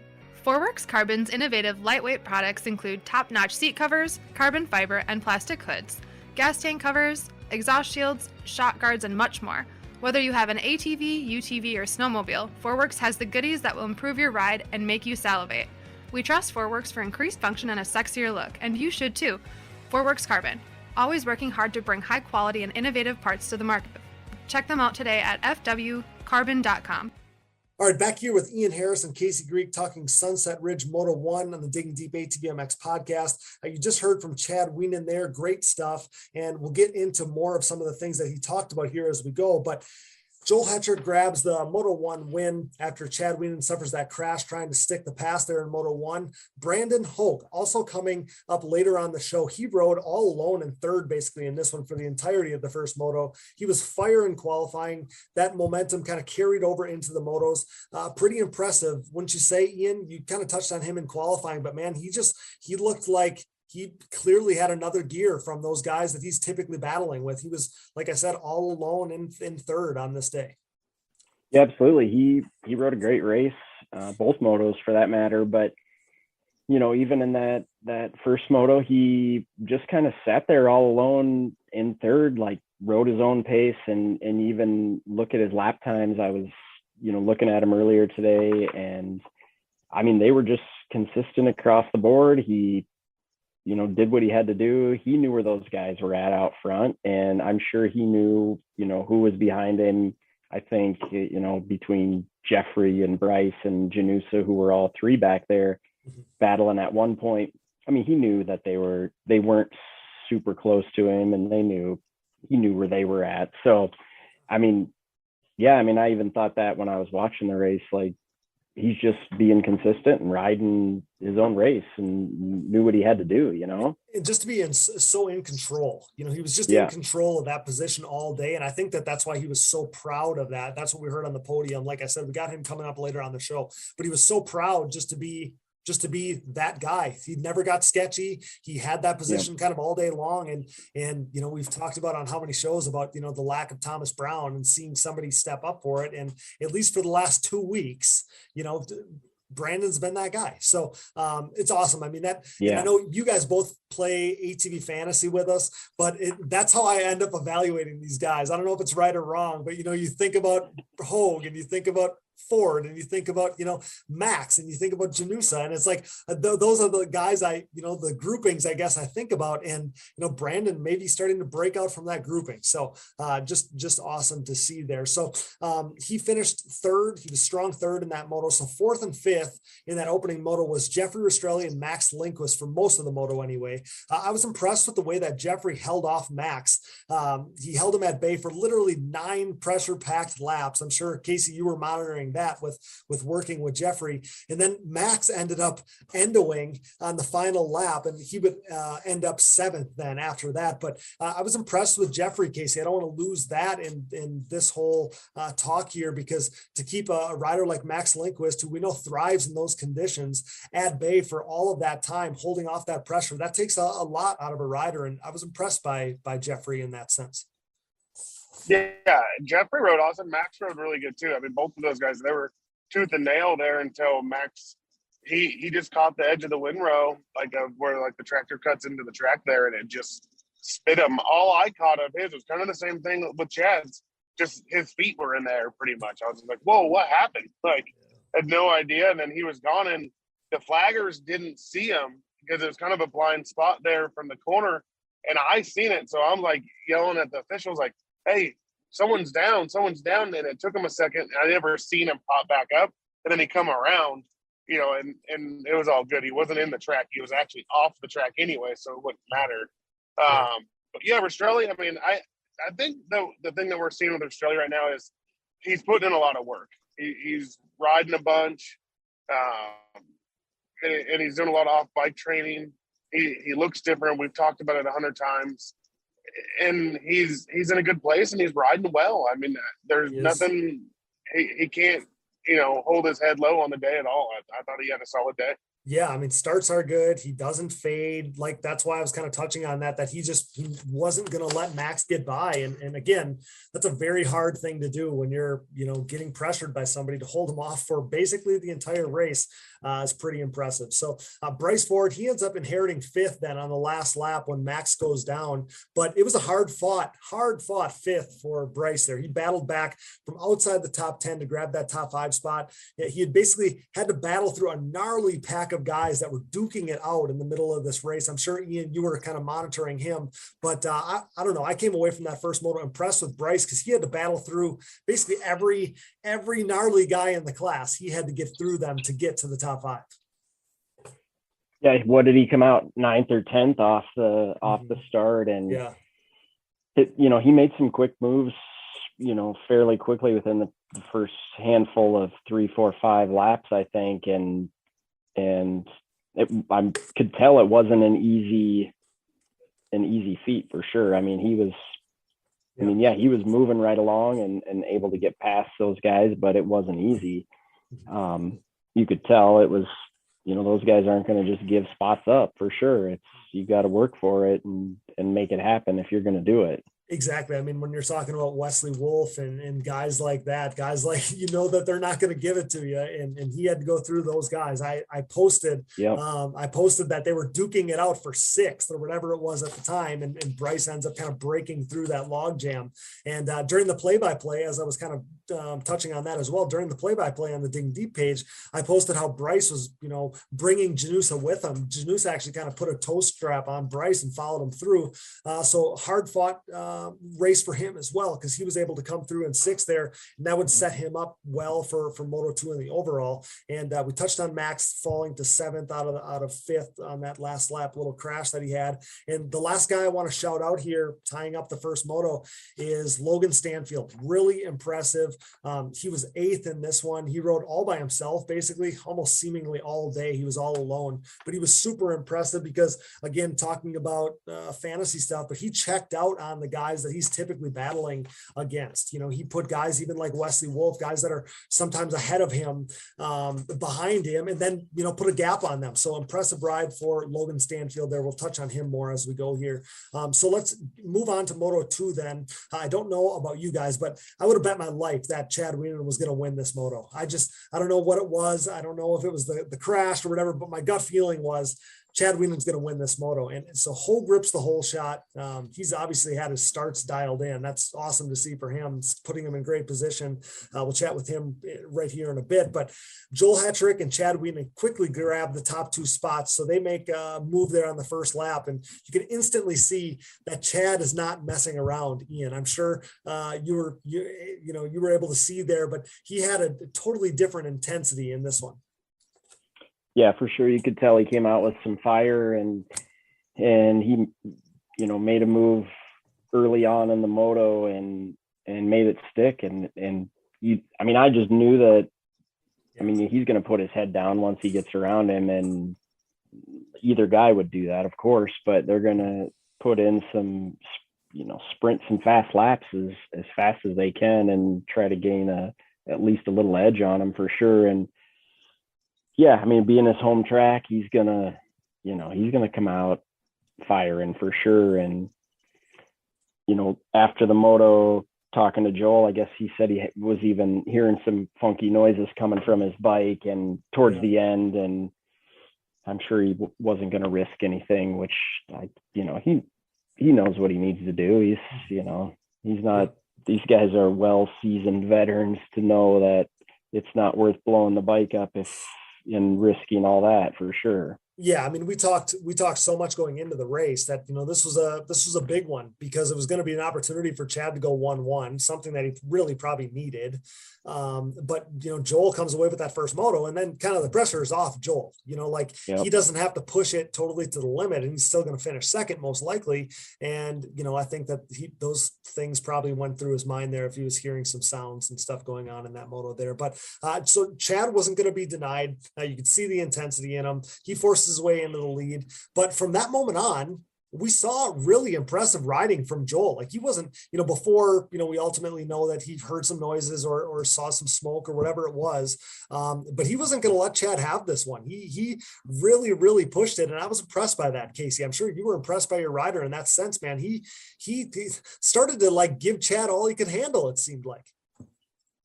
Yeah, I think sometimes it's, I've said it many times. It's almost better at times to be in second, especially when you're that capable. And I think he picked up on probably a few lines, kind of got sick of getting roosted, and there's motivation. I mean, what better feeling for Joel to beat his main rival at his home track? I mean, that's huge. So, I mean, for him, I think he was going to put it down, and he was going to do whatever it took to try to make the move back. Some unfortunate things happened, and he didn't get to do that.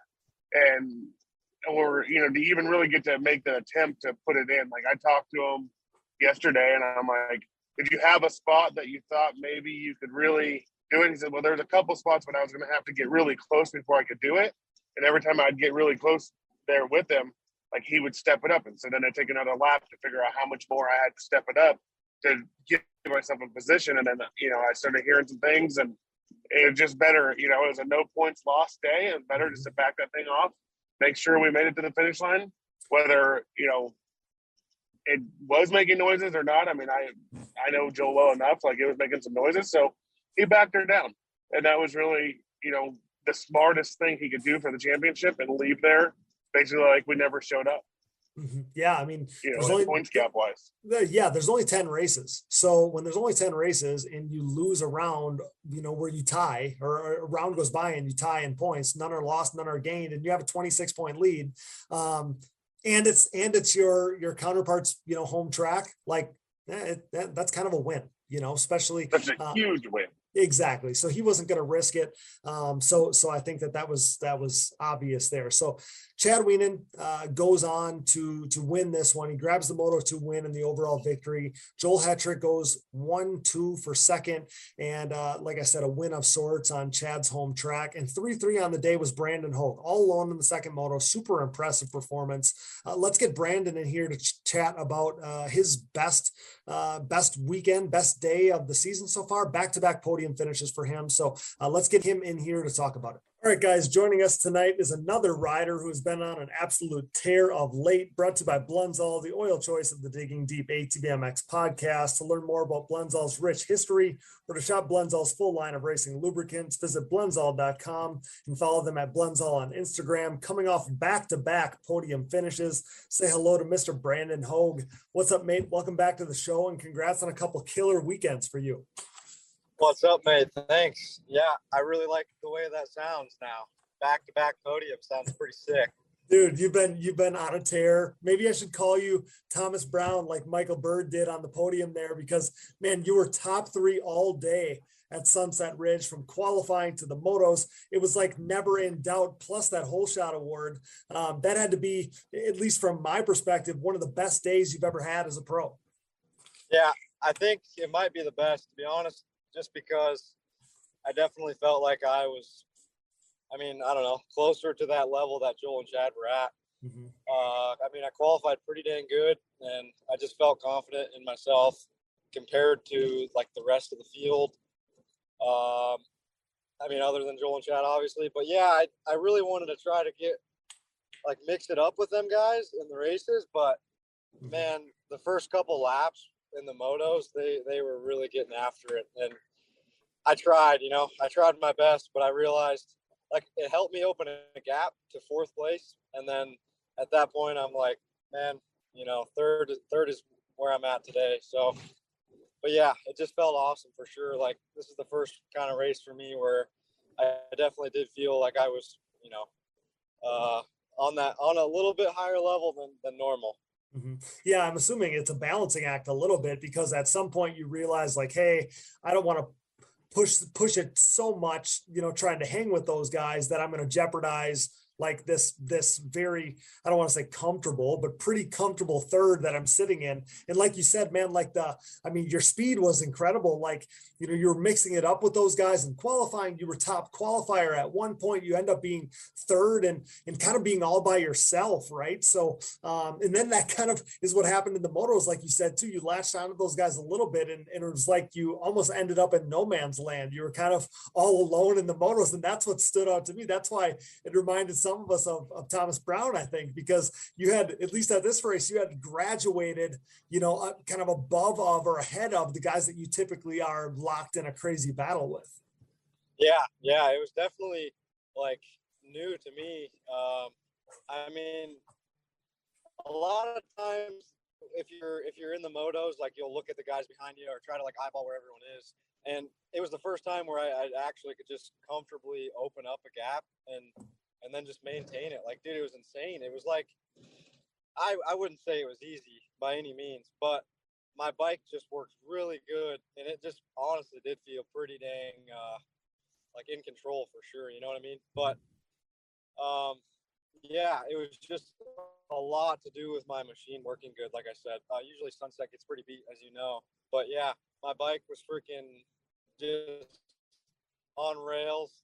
The Honda was working, dude. Yeah, it was just a really good feeling to kind of have everything come together like that. That's awesome. You could tell, at least I thought I could tell from the morning even already, that you had some crazy intensity going on. I kept saying to Brooke, watch how fast Brandon is going right now. Like, you were just throwing it into the ruts where, other guys were kind of waiting for the rut and then taking off when they got into it, man. Like, it was just like you were flowing so well. And man, you were jiving with that track, like you said. In the hole shots, Brandon, the hole shots are locked in right now. Hole shot award in the second moto. And that makes your job exponentially, easier, right? So much easier when you can start up front like that. Yeah, it's cool you said that about like charging ruts and stuff. Like in the qualifying, I felt like I was insane for sure. I mean, there were some moments where I was getting pretty squirrely, but like, I don't know, dude, I definitely was hoping that people realized my intensity was pretty dang good. Hey, at least one guy did, because I did. Yeah, no, I appreciate when people actually compliment that type of stuff, because honestly, not a lot of people do. Like, they just kind of say you're riding good and stuff. But right. I was trying to hit stuff fast, and yeah, and then about the hole shots, like, yeah, dude, they're still really good. I line up next to Joel and Chad. Like, I split them, in the second moto, Mm-hmm. and then I just, yeah, like I have a really good place on where my starts are. They're really consistent. Even the first moto, I actually would have came out better, but I false neutraled like in the turn, and it kind of shafted me. It was my mistake, but yeah, my starts are pretty dang dialed in, which feels good for sure. Yeah, for sure. And getting starts like that, I mean, like you said, splitting those guys in the motos, all these things. And this is a conversation we've had so many times, but it's the culmination of, you like living out these dreams of yours and then putting together an entire day like you did.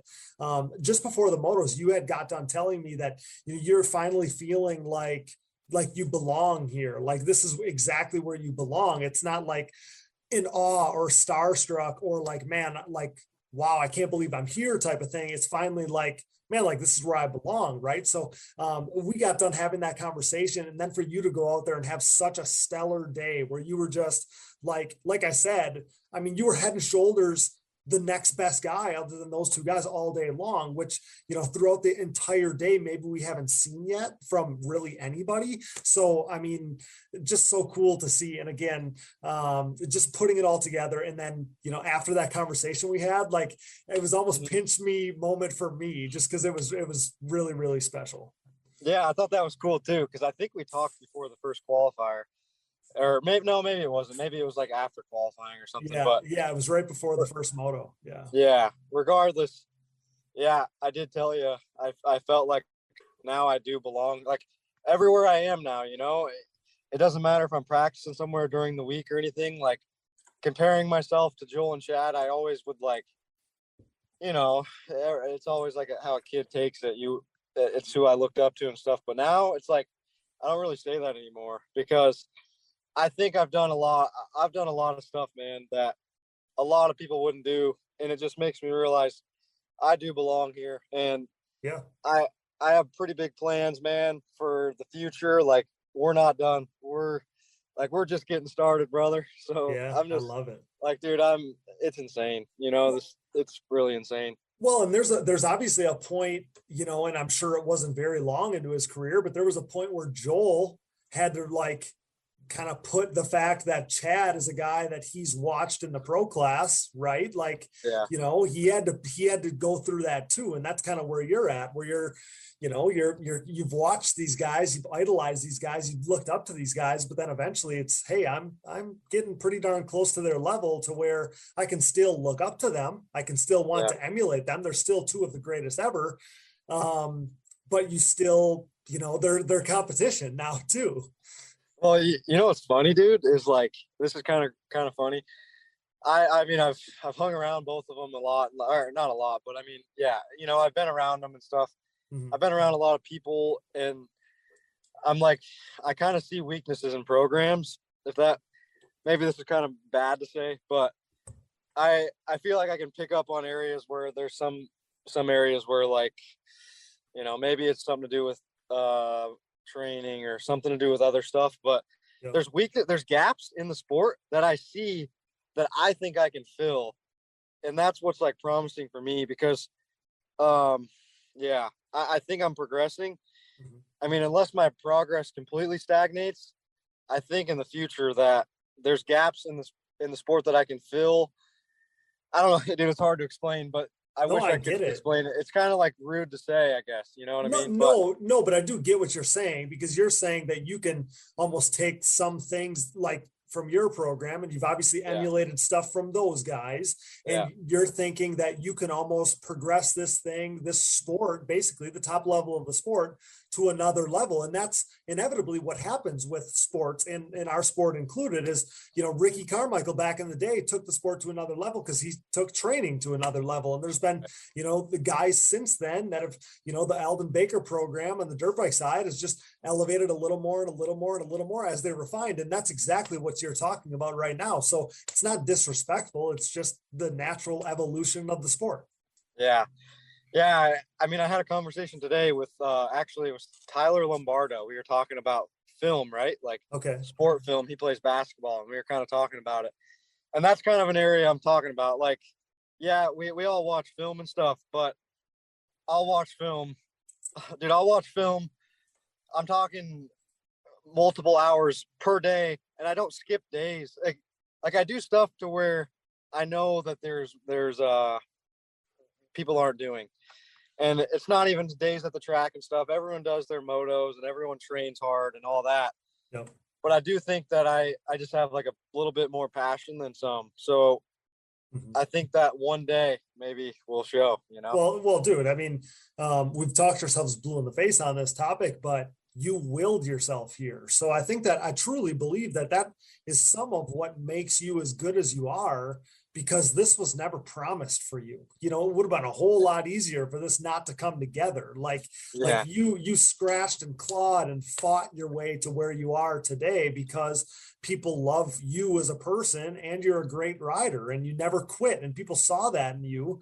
And it's funny you say that about film, because your mom was just telling me after Brooke and I walked away from you in the team on Saturday, your mom and I chatted for a little bit, and she was talking about the same thing, talking about how bad you want it, and you watching film, and she's like, Brandon just sits and watches these videos, and he'll watch it again and say, I could have done this better, I could have done that better, and I know that because I witnessed you even at a younger level, at a younger you, doing the same thing, and I know you just want it so bad, you love it so much, and I think that's why so many people cheer for you, is because like we all want our favorite athletes to love the sport like we do, and that's you. It's well, I appreciate all those that compliment, but it's like now it's getting to the point of really little stuff. Like I can watch I can watch someone ride and like I can tell if they toe a rear brake right here on this turn to get traction. It's like it's stuff that no one really knows, but I know technique's super good.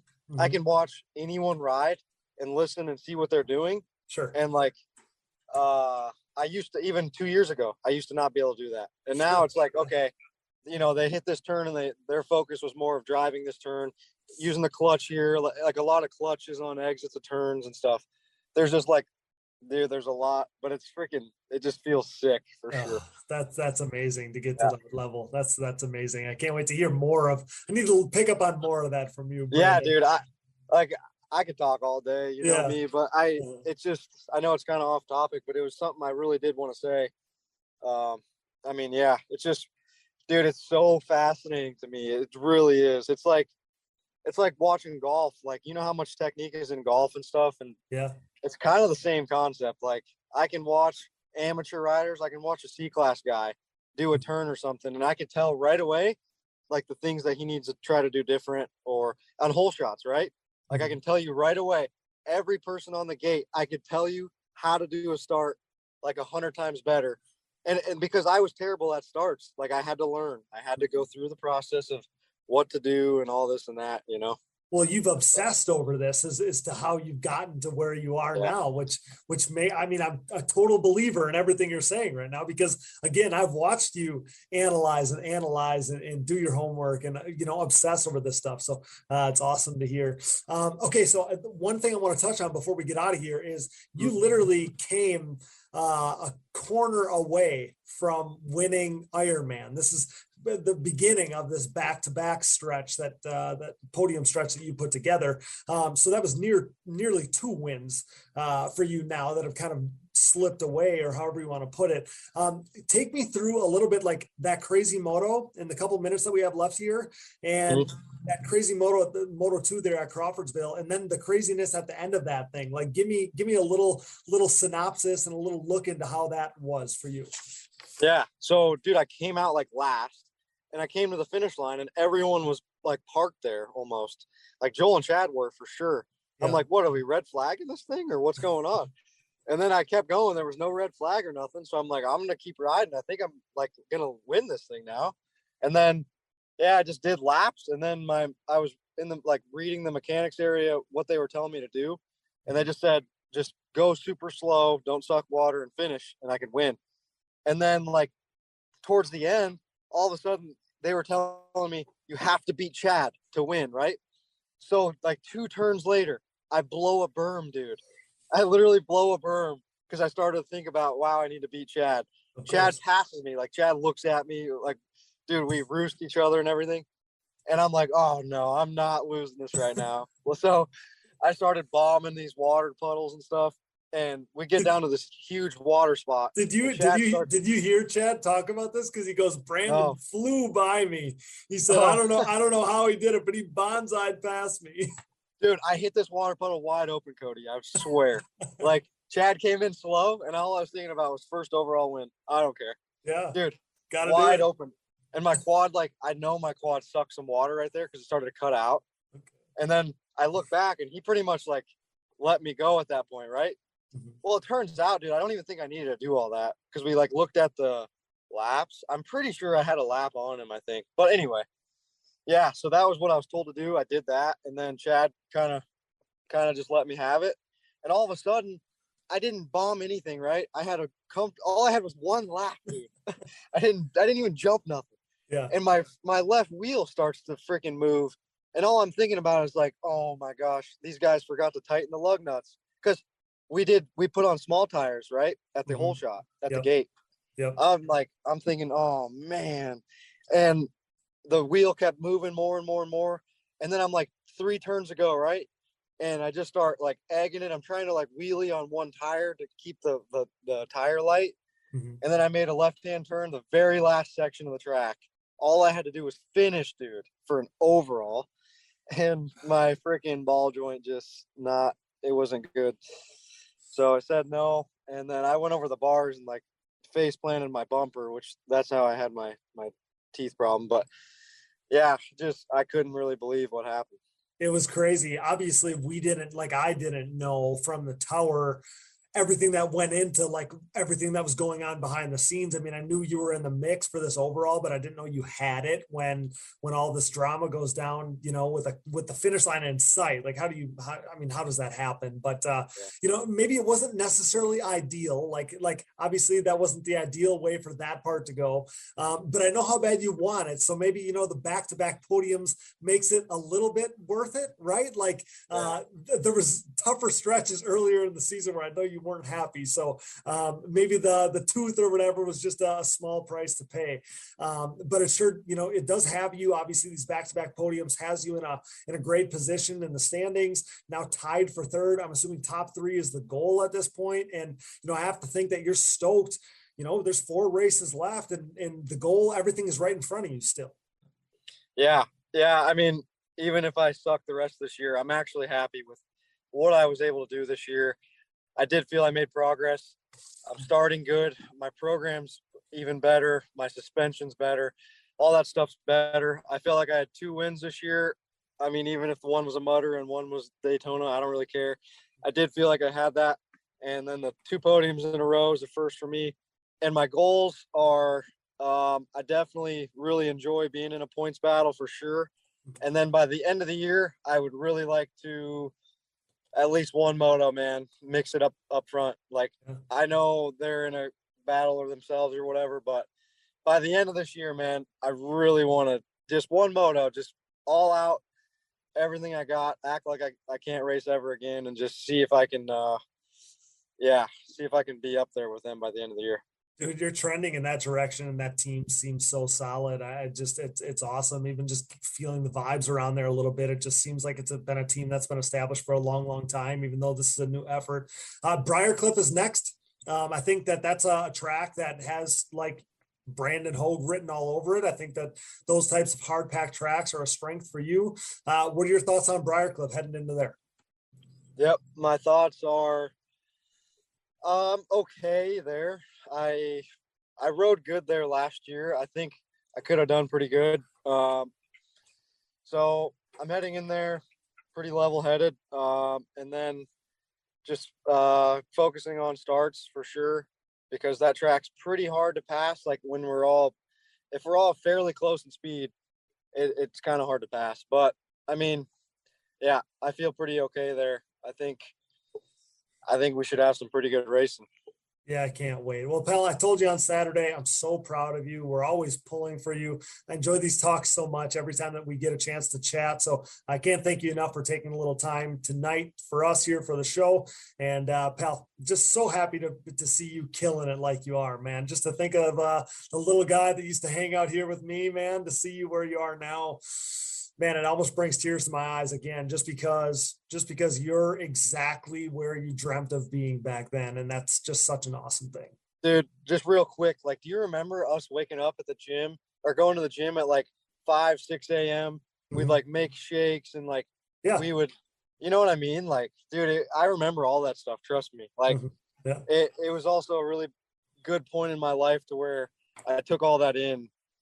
Yeah, dude, it's just cool. Like, no matter what, at the end of the day, I'll always remember that type of stuff. I mean, we'd shoot basketball hoops super competitively. Like, all I wanted to do was follow you around, dude. I wanted to, like, see what you were doing, working on quads, and, yeah, it was freaking cool. But, yeah. It's funny how things change, because I remember you and I coming back from a riding school, I think that we taught from at somewhere, I don't know where, and we stopped at a gas station or something, and I was chatting with like the gas station tenant or the, I don't know, fast food tenant or something.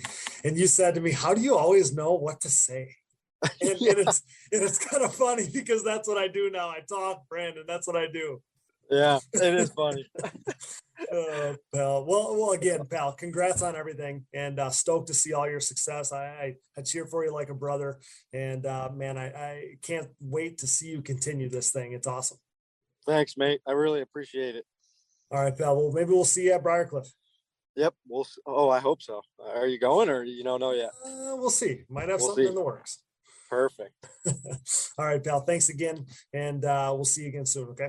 Wait. Hang on. Did you go to only Ironman in the last race? Yeah. dude, maybe you're the good luck charm. You need to go to practice. You're right. Yeah, All right. maybe, All right. you know what I mean? Maybe you're the good luck. All right. Sounds good. That's what I'll do. All right, thanks. Thanks, pal. That's Brandon Hoag right here on the Digging Deep ATVMX podcast, brought to you by Blendzall. See you, pal.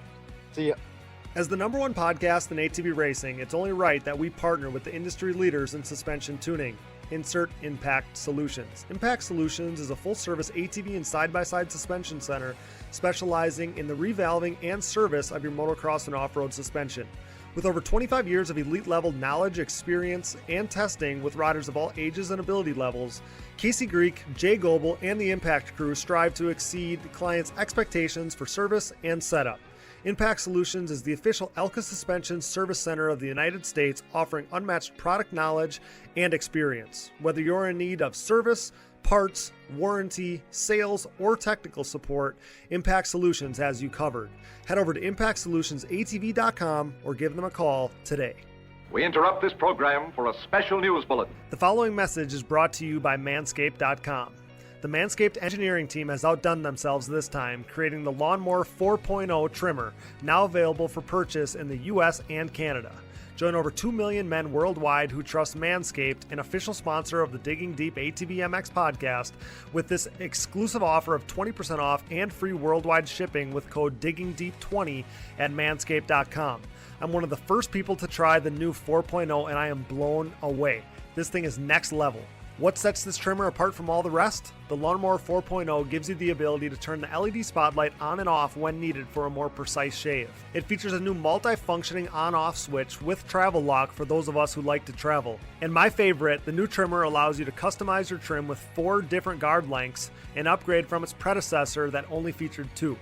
If you're listening, you know that good tools are a must, so wait no more to get the best tools for the job. Get 20% off and free shipping with code DiggingDeep20 at manscaped.com. That's 20% off with free shipping at manscaped.com by using code DiggingDeep20. Hey everyone, this is Larry Mills, president of DP Brakes North America and proud partner of the Digging Deep ATVMX podcast. We at DP Brakes are a longtime supporter of ATV racing and the world leader in sintered brake technology, dominating the ATV world for decades by supporting the best four-wheeled racers on the planet. This year's lineup includes Jeff Rastrelli, Mark Baldwin and Baldwin Motorsports, Ford Brothers Racing, Nick Janusa, and many more, including Mr. Digging Deep himself, Cody Jansen. Plus all the top 17 GNCC pros such as 7-time champion Walker Fowler, Bryson Neal, Hunter Hart, Cole Richardson, Jared McClure, Adam McGill, and previous champion Chris Borich. These top riders continue to appreciate the high performance and impressive durability that their DP brakes have to offer. Products that ultimately help place them on top of the podium week after week. DP brakes are available through www.dp-brakes.com, or you can purchase them through your local Parts Unlimited stocking dealer, or you can even message us, myself, Larry Mills, or DP Brakes on Instagram or Facebook. And if you have any questions about product or sponsorship support, please ask us. We are waiting for you. Join the best ATV riders in the world equipped with DP Brakes, and have a great year, everyone. Nearing 2 decades into the brand's existence, Factory 43 is back and better than ever, continuing to make major waves in the ATV world. For the 3rd consecutive season, Factory 43 is the official aluminum parts choice of the Phoenix Racing ATV team, providing their state-of-the-art Evo Nerf bars, MX-style front bumpers, and grab bars for 2-time champ Joel Hetrick. If you're in the market to upgrade your Nerf bars, bumpers, or grab bars, head over to factory43atv.com to see their full line of industry-leading products available for all makes and models. Head over to factory43atv.com today. Success in the ATV MX world is similar to what creates financial success as well. The right people, the right advice, and more importantly, hard work and the benefit of an ongoing relationship as situations change and adversity is experienced. Do you have the right financial advisor to help you reach your goals? Haymauer Financial Group can create a personalized, goal-based plan to help your family prepare for whatever life brings. Call me, Scott Haymauer, at Haymauer Financial Group, a private wealth advisory practice of Ameriprise Financial Services, at 920-338-8150. That's 920-338-8150. Offices located in beautiful De Pere, Wisconsin, with registrations and clients nationwide. All right, guys, back here with Ian Harris and Casey Greek on the Digging Deep ATVMX podcast. We just heard from Brandon Hoag there. And like I said to him, I think it was the most impressive day of his professional career, Casey. I think that he was, like I chatted with Ian earlier, I think that he just looked in control all day. Impressive day for him. Did it look like different Brandon Hoag, Casey, than we've been seeing? It, like I said, I think it might have been the most impressive day of his career. Yeah, I mean, very consistent. Obviously, he was third in qualifying, third in both motos. He looked great, but Brandon always looks good. I mean, I've never watched Brandon go around the track and be like, man, he looks terrible. Like, he looks great. He put himself in the right position, and he had quiet rides. And sometimes, you know, I'm glad he's getting, you know, the press that, you know, we're going to give him off the show, because sometimes those quiet rides like that kind of get swept under the rug. Mm-hmm. But no, it was very impressive. Great riding. Yeah, I mean, it could arguably be one of the best days of his career so far. And I think that's a good day. And I'm sure Brandon, being the humble, hard on himself way he is, he probably wasn't that happy with it, you know. So hey, this is the happiest I think we've heard from him, because typically he's always shooting for higher. But again, I think he was happy because again, he was in control of that spot all day. It was never really in doubt. Qualifying, he was head and shoulders, you know, the third guy. And in both motos, he was the same, and he came away with a whole shot. So I think that was just impressive for him. And like Michael Bird jokingly said near the podium after that second moto, he referred to him as Thomas Brown, you know, that he was kind of the third guy all day. He was the clear-cut podium guy, and it seemed kind of fitting after the day that we saw from him. Yeah, for sure. I think good day for him and, you know, their whole program and the team over there. So hats off to those guys for putting in a solid effort. Yeah, I think that we're just continuing to see him, you know, happy with where he's at and comfortable with the whole program there, like we've speculated about at the beginning of the year. So we've obviously seen him take that step on the racetrack. So that's awesome to see. Behind the top three, Jeffrey Rastrelli, Nick Janusa, Max Lindquist, and Bryce Ford were duking it out for fourth in this one. And then we lost Bryce Ford. I think he crashed. Was it after the finish line jump? I think he crashed after the finish line jump. Did anybody see, either of you see that there? I think we all seen it. Okay. I missed it. I missed it. So yeah, it was ugly. He over jumped the double into the corner, landed in the bottom, like on the brakes. And it just, like, it pitched him funny, and then he was up over the front of the bike already, and it just kind of flopped him. And his leg was pretty tied up in the bike, and I was more nervous about that than anything. I was like, oh crap! Like, he was wrapped up with the bike all the way to the ground, and he was pretty slow to get up. And I think it was just kind of the end of the day for him right there. He probably just sort of mentally checked out after that, in a lot of pain. I mean, I've seen him this week, and he got some road rash on him, some pretty good licks on his legs and stuff. So, just a bummer, you know, honestly. He's been riding so well, and just, you know, to have a bad moto like that, I know how hard he is on himself too. And I hate it for him. Yeah, and it came late in the moto. So when something like that happens, you know, with 2 or 3 laps to go on a tough, demanding racetrack, just hard to get going. So he tried, but was going to have to kind of just limp this thing home to the finish line in this one. So Nick Janusa would ultimately move up into fourth and would never look back. So shout out to Nick for the best day of his season. He ends up fourth overall, 6'4" moto finishes. I don't know if you kept tabs on him at all, Ian, but man, like we're seeing Janusa kind of turn a corner here. Yeah, for sure. When I seen him coming up even behind Bryce shortly after that, after Bryce's crash, I was impressed, definitely. And you know, normally once Nick, he just seems like he's had a tough time getting up there, and I was really impressed to see him put the moves on and get up there for sure. He looked really good.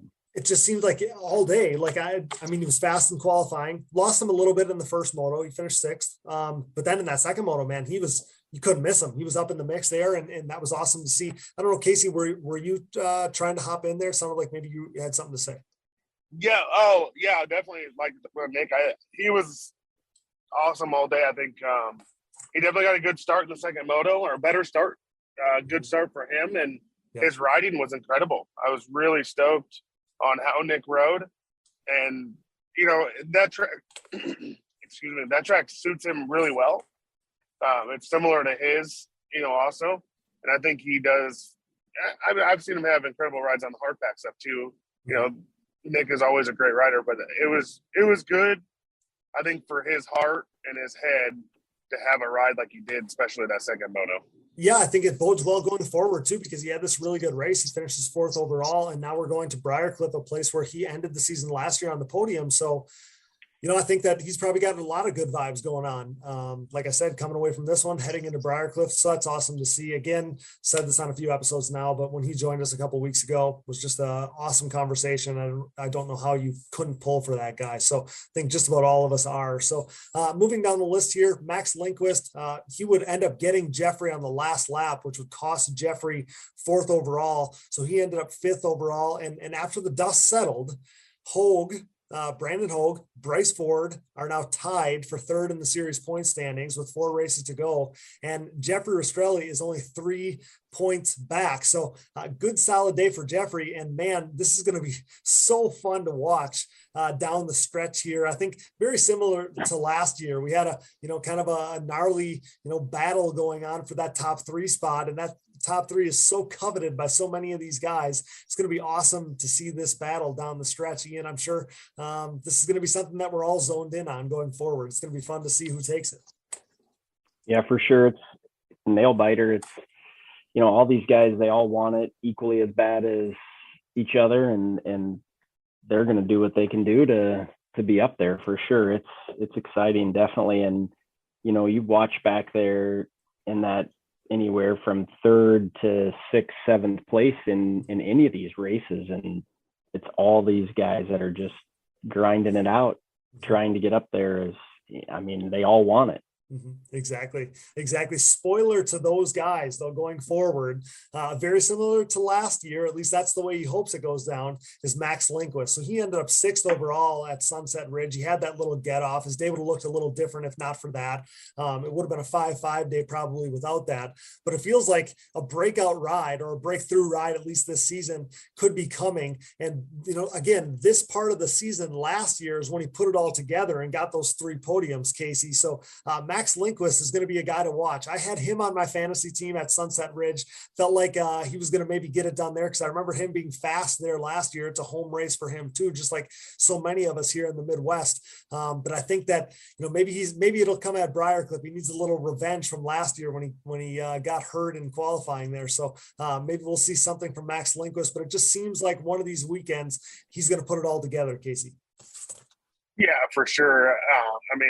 He had a stellar Daytona, and it looked like it was going to be real status quo of where he was last year. Right off the bat, he just had some crazy luck, more or less than anything. Getting stuck in Georgia and just weird, odd things have kind of happened to Max this year, and it's unfortunate. But yeah, we can definitely see, and I could see him having some awesome rides and being a little bit more in the mix. And really, the last couple of races he has been, and I think that's what we expect from him. Yeah, for sure. You're exactly right. He was fast and in the mix at Sunset Ridge. Again, day would have looked a little different. 5-5 is a great day. So day looks a little different if not for that get off. So 6th overall for him. 7th overall was Logan Stanfield. Maybe the most impressive ride, or at least one of the guys that stood out to me the very most on Saturday was Logan Stanfield. So let's chat with Logan about 2 stellar weekends in a row for him. All right, guys, our final guest tonight is a guy I absolutely adore. He could have fooled me as a veteran from day one of his professional career. He's a pro's pro. He's a grinder, and I can't wait to chat with him a little bit here. Brought to you by Walsh Racecraft, the best products for your ATV, bringing out the best rider in you, from aftermarket frames, subframes, A-arms, swing arms, and linkages, to fuel tanks, engine parts, and all kinds of accessories to enhance your machine and better your ride. Walsh does it all, so head over to walshrc.com today. Coming off back-to-back solid finishes, say hello to Mr. Logan Stanfield. What's up, buddy? Welcome back to the show. It's been a minute. Yeah, it has been a minute. I think we were on last year, early in the year, and I mean, I know there's a lot of people out there to talk to. So Yeah. I was actually just telling you, I kind of wanted to talk to you after Ironman because obviously, you were up front, the cool cold stuff, just being a home race for you. There was so many reasons I wanted to talk to you from Ironman, and then talking to Nick and all the drama and all the stuff that went on. I think our show was 4 hours and 19 minutes last week, so we kind of ran out of time. So this worked out great. Going into the weekend, I told you on Saturday. Going into the weekend, I already wanted to talk to you. And then, you come out this weekend and you absolutely slay it. So stoked to have you on the show here. I'm a little bummed though, pal. I'm a little bummed because your dad said that on Saturday, I just missed out on you celebrating, buying ice cream for people. So I'm a little bit bummed on that. But yeah, man, what a ride for you this weekend. What clicked? Because you had another gear on Saturday that, I don't know that we've necessarily seen so far this year. So what clicked on Saturday at Sunset Ridge? Honestly, I don't really know. We were going in there in the past years. I have honestly had nothing but bad luck. 2 years ago, I blew up both motos. And then the year after that, we're going there and our rig broke down. The rear end went out of it. We got pulled into the track. I remember all that. Our grill caught on fire. And I finished the race, but I believe I blew a motor. I had a hole in the piston at the end of the race. I remember that. Yeah, you limping at home late, right? Yep. And so this year, I was really I really wasn't worried about how I was gonna finish. I just wanted to finish with no problems. And so we go up for our first qualifier, and I told Tim my bike was idling funny, and it was just like it would sit there and it would have a miss. Okay. And I just from right then, I honestly had I just wasn't sure. And then it's funny how those little things like that mess with your mind too, Yeah, I was just like, oh my gosh. And here we go again. It takes off for qualifying, and I'm sitting on the line, my bike won't start, and I was just like, well, here it goes. And he messed with my wiring harness, and it started right up and ran fine the whole qualifier, and we got back, and it had just a little wire rubbed, and it was grounding out. And so he put a new harness on, and from there on out, I honestly didn't even think about it. Casey was working with me, and I was there the week after Ironman, practicing, working on my shocks, and just trying to get a feel for the track, and which is probably one of my more favorite tracks. I like the rough tracks, and my bike was really dialed in that day, and I just really felt good, honestly. And then after that, Logan, when you kind of look to the motos, I feel like you were able to get some pretty decent starts, at least mid-pack, right? So that gives yourself a fighting chance. That gives yourself an advantage over some of the guys that you're racing against. And then what stood out to me is it seemed like all day, it was almost like you were riding by yourself. We know that, you were battling with Bryce early. I think that was the first moto, like old times, right? But those good starts were key. And then, like I said, you were almost riding by yourself. It was like you left the guys that you typically end up battling with, the Allreds, Cody Fords, the Deckers. It was like you were just checked out by yourself, kind of in no man's land, which is awesome. That's why it stood out to me, because I'm like, man, look at Logan out there just killing it all by himself, just pounding laps. And yeah, man, it just ended up being an awesome day for you. It just looked like you were totally in the flow. That's what it looked like. Yeah, I think first moto, actually coming off the gate, I got pinched right off the start, and then I hit my brakes, and I think I was last coming into the turn. Okay. But everybody pushes so wide. I jumped in, I think next to Janusa, and I just squeezed my way in there somehow. And then I think I was behind Max, and I just tried to latch on with Max, and I was just following him. I mean, I was bumper to bumper with him for 2 laps or so, and then Bryce was behind me at that point, and we caught Wesley.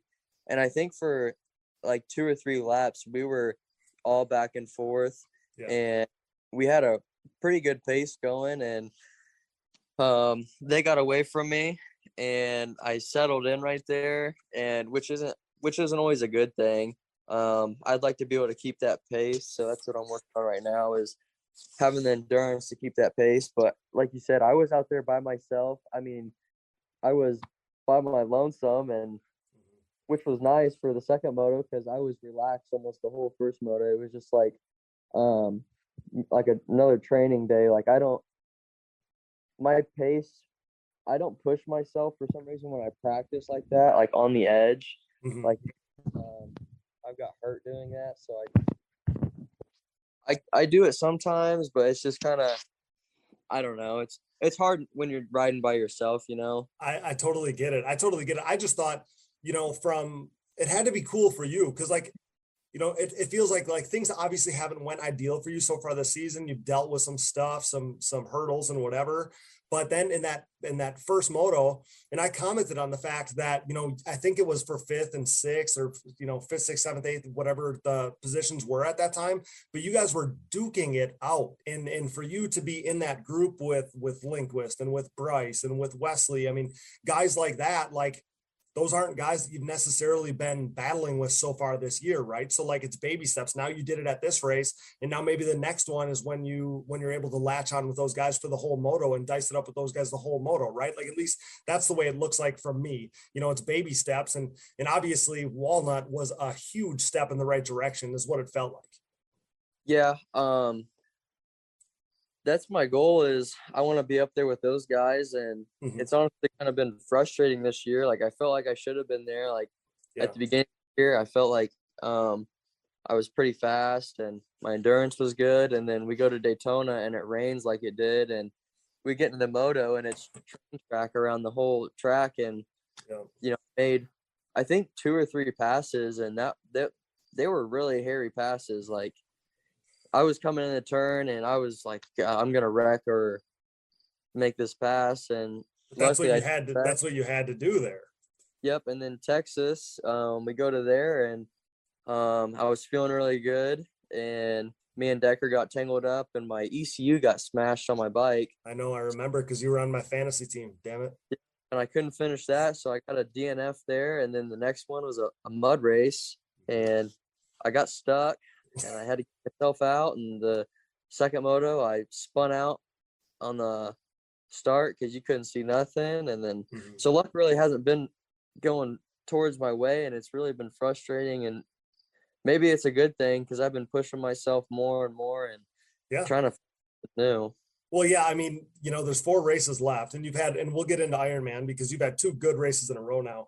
There's 4 races left. And if you end this season kind of the way you're trending right now, you're never even going to remember those first 5 races or whatever it is. So at least that is the way it looks from my perspective. And I know that the goal obviously is to match that top 5 from 2020 at Lake Sugar Tree. That's a ride that, stands out so vividly in my mind so often when I think about you. And honestly, like it even for me at least, but for you too, it's got to seem like that's, becoming more and more realistic again after rides like you've had the last 2 weeks. I mean, you were in position at Ironman, and this weekend too is a building block. I mean, top 5 just seems like it's just everything clicking on the same weekend, everything coming together, but it seems like it's right there now. Yeah, we've been pushing for it. I mean, even since then, we wanted some top 5s, and like that day at Lake Sugar Tree, everything just clicked. I got a good start, and I think that's the key. So trying to work on my starts, and I used to kill the starts on my hybrid and my Hondas, and then the Yamaha I'm just trying to figure out. So we're gonna work on that for sure, and try to get another one of those. Yeah, well, the thing about Lake Sugar Tree, that's what I remember about that day, is you put yourself in such great position that, again, it was kind of like a day like Walnut where, you were just it was like you were top 5 all day. You got such great starts, you put yourself in such great position, you ran with that front pack a little bit, you gapped everybody else, and then you just got to do your thing. And that's why I think that one of these weekends it's just going to come together. But yeah, it like I said, it feels like it's just at your fingertips right now. Yep. So hopefully we can put something together and pull one off before the end of the year. That would be awesome for me. And we're really shooting. I really want to pull a whole shot. And I think that'll help tremendously. Just like getting some fresh air out in front. I think I've never had that yet in the pro class. Right. And just see what I can do from there. Yeah, what a game changer. That's the other thing I was going to comment on there is with hole shots, you think about your hybrids and think about your Hondas. Well, when you're talking about that, you're talking about amateur classes, right? And now when you get to the pro class, I mean, everybody's so good at starts. Like, you can come out 10th or 11th or 12th or whatever position you name in the pro class. And that's probably a hole shot in the amateur classes. Everybody at that level is just so good, right? Like until you experience it in the pro class, it's hard to see exactly how great everybody is at starts, but that's the reality of it. Yeah, it is. I mean, heck, when I was in B class, I think I ripped about 90% of the hole shots, and then A class and pro sport and pro am. I don't know if I came out of the hole shot being under the top 3 every, and now I get here and like you said, you don't know what you're going to come out. Yeah. It's crazy. I mean, like I said, everybody's just so good. The class across the board is just so dang good. Okay. So you told me you were settling in back home in Indiana. You actually just got done cycling as we record here. So maybe that's why we're seeing, you kind of hit your stride because you're really like, you've had back-to-back good weekends now, 7th this past weekend, 6th overall, and the craziness at Ironman. Tell me about that. Tell me about Ironman a little bit and running second for a good chunk of that race there, which is awesome too because it was on your native soil in Indiana, which is special. But tell me about that second moto at Ironman. You're running second. You ran second for a good portion of the race, and all of us, man, I'm like, man, Logan might put this thing on the box here. So tell me about that. That had to be pretty cool. Yeah. So, going down to the second moto, it started downpouring and we're like, oh, okay. And then it stops. Okay. So we're like, oh, we're good. We don't need mud prep. And I don't know if anybody really mud prepped. We saw, Baldwin he was just taping the front of Bryce's bike up. I think he was just being, precautious, and we were going down to the gate, and I don't believe I had my mud tires on, and we get down there and everybody's just kind of looking at each other like, what are you guys doing? Right. And so we're like, all right, well, let's, it's going to be slick because it's hard packed and it still looks like it might. And we talked about this on the last episode, not to interrupt, but it looked like it was just going to be icy. That's what it looked like. It looked like it was going to be super slippery because it was, a little bit wet on totally dry, slick track, but we were not thinking mutter at that point.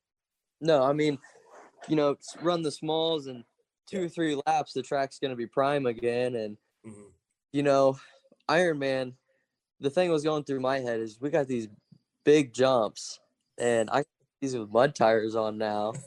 And so it looked like it was going to rain, and I just told Tim, and Tim told me, he goes, we should just put the mud tires on. So that's what we did. And, we're watching everybody else, and everybody else is switching back and forth and back and forth. And we're just sitting there, and all of a sudden, I think with like 2 minutes before Harv starts us up, it just starts a downpour, like the hardest rain I've been in for a while. Yeah. Oh yeah. As hard as you can imagine, especially when you're sitting out in the open on the gate, it feels that much harder when there's no reprieve or no shelter from it. Yeah. And it's raining, and I swear you see lightning strike. And I guess the thing was that the radios weren't working. Yep. And so Harv started us up. And luckily, I don't think it really lightning anymore. No, it didn't. And everybody says we shouldn't have ran, but honestly, I had a good finish, so I'm glad I did. Hey, I told these guys, I told Harv, because Harv reached out to me, and he was wishing that we would have got him on the show to talk about the stuff that they were dealing with behind the scenes, because there was some stuff going on behind the scenes. But I told him, I'm like, man, I don't think I would have traded it. It made a bunch of great stories for us, and riders like you who had a good finish, wouldn't have traded anything. But man, it was crazy. I think it was the craziest race I've ever if I would have watched it, it would have been the craziest thing I've ever seen. Yeah. And it's kind of cool because I got to race in it. And, I'm running. So we start, and I didn't get a very good start. And we go a lap, and people are just dropping like flies. So Yes. I'm like, I'm going to go slow. I have an airbox on, but I'm not really taped up or anything. So I'm cruising, and that's the slowest second place I've ever been in. That's for sure. And it's crazy. And you're the first rider I've heard say that realized that before something happened was, hey, I'm just going to go slow. Because Chad told us, he's like, he inhales water on the first lap, his bike stops, and he takes, a lap or whatever to get, back kind of circulating. And he said, okay, I'm just going to take my time. But you like realized it right away. And yes, there's pictures of you. You must have been like 10th-ish or outside the top 10. But yeah, people just started dropping so fast. And next thing you know, you're in, you come around third, and then you're in second, and you run second for like half of this race. Yeah, and the funny thing is, like, I am like second gear, not even on the gas, just with the clutch out, cruising through the water, because the water is like up to the bottom of your frame or higher. Oh yeah. And everybody's screaming at me like, go, and I'm like, no, like, this is as fast as I'm gonna go right now. Yeah. No, I was watching you after that finish line section, like where it was so deep, kind of down towards the mechanics area before you go up around the tree and then to the real mechanics area, and like next to the start there. And you were one of the guys that was tiptoeing through there. I'm like, man, like Logan has been playing his cards well this whole race. Like he might actually make it. And then it kills me. That ends up being where your bike ends up coming to a stop. Yeah. And man, I don't know, like, it was running good, and all of a sudden it just dies.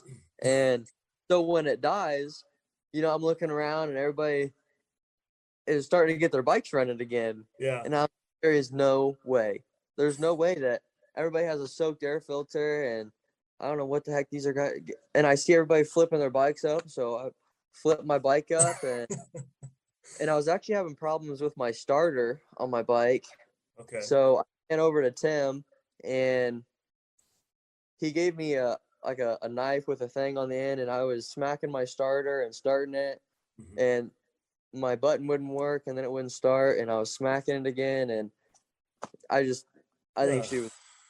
Oh my gosh. Yeah, that was a killer. But I always think, like, in situations like this, even in a mud race, like the feeling a person must get, you're second and Wesley's gone. So, you're in podium position. You're clearly in podium position. Everybody knows you're in podium position. Everybody's cheering for you and pulling for you. And you're going, this is something we talked about on that last episode, but you're going like slow enough that you can hear the people on the side of the track. You can hear the people in the tower. You could almost yell back at them and they could hear you. Right. Yeah. So it was the wildest thing, Logan, like I think, and I said this again on the last episode, but I think people in the tower originally thought it was going to get shut down, maybe even a lap into this thing, because it looked like for a second that nobody was even going to make it till the end. And yeah, you end up making it long enough. You end up, getting sixth overall. And I think it was sixth in the moto, sixth overall. And yeah, man, like you said, it worked out great for you, but heartbreaker that you couldn't have finished in second, because it seems like you were at least going to finish on the box there in that, at least in that moto, you were going to finish in podium position. But yeah, it'll be a memory, dude, that you never forget. No. And I think, I was telling myself, and Tim just kept putting like, like, go slow, you're in second. And I was just thinking like, dang, there's freaking no way, Wesley second right now. Because like until like the last 2 laps or 3 laps or whatever, Wesley was in first, I was in second, and DeNoble was still behind me. Yep. And I didn't think there would be no way that he would catch Wesley with all the, like, how deep the water was. Like, you could only go so fast through there.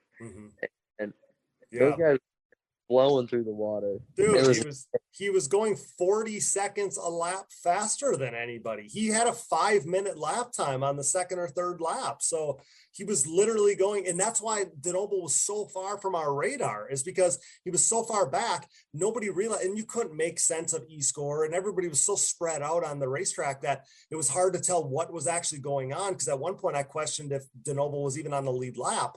And yeah, he's 40 seconds a lap faster than anybody. And on the last lap, man, he gets it done. And kind of feel bad for Wesley, you know, because he was obviously limping at home thinking he's just going to win this thing. There's no threat. And can you imagine getting passed on the last lap and, you know, you thinking you won? I mean, there's a montage of Ken taking pictures of Wesley crossing the finish line.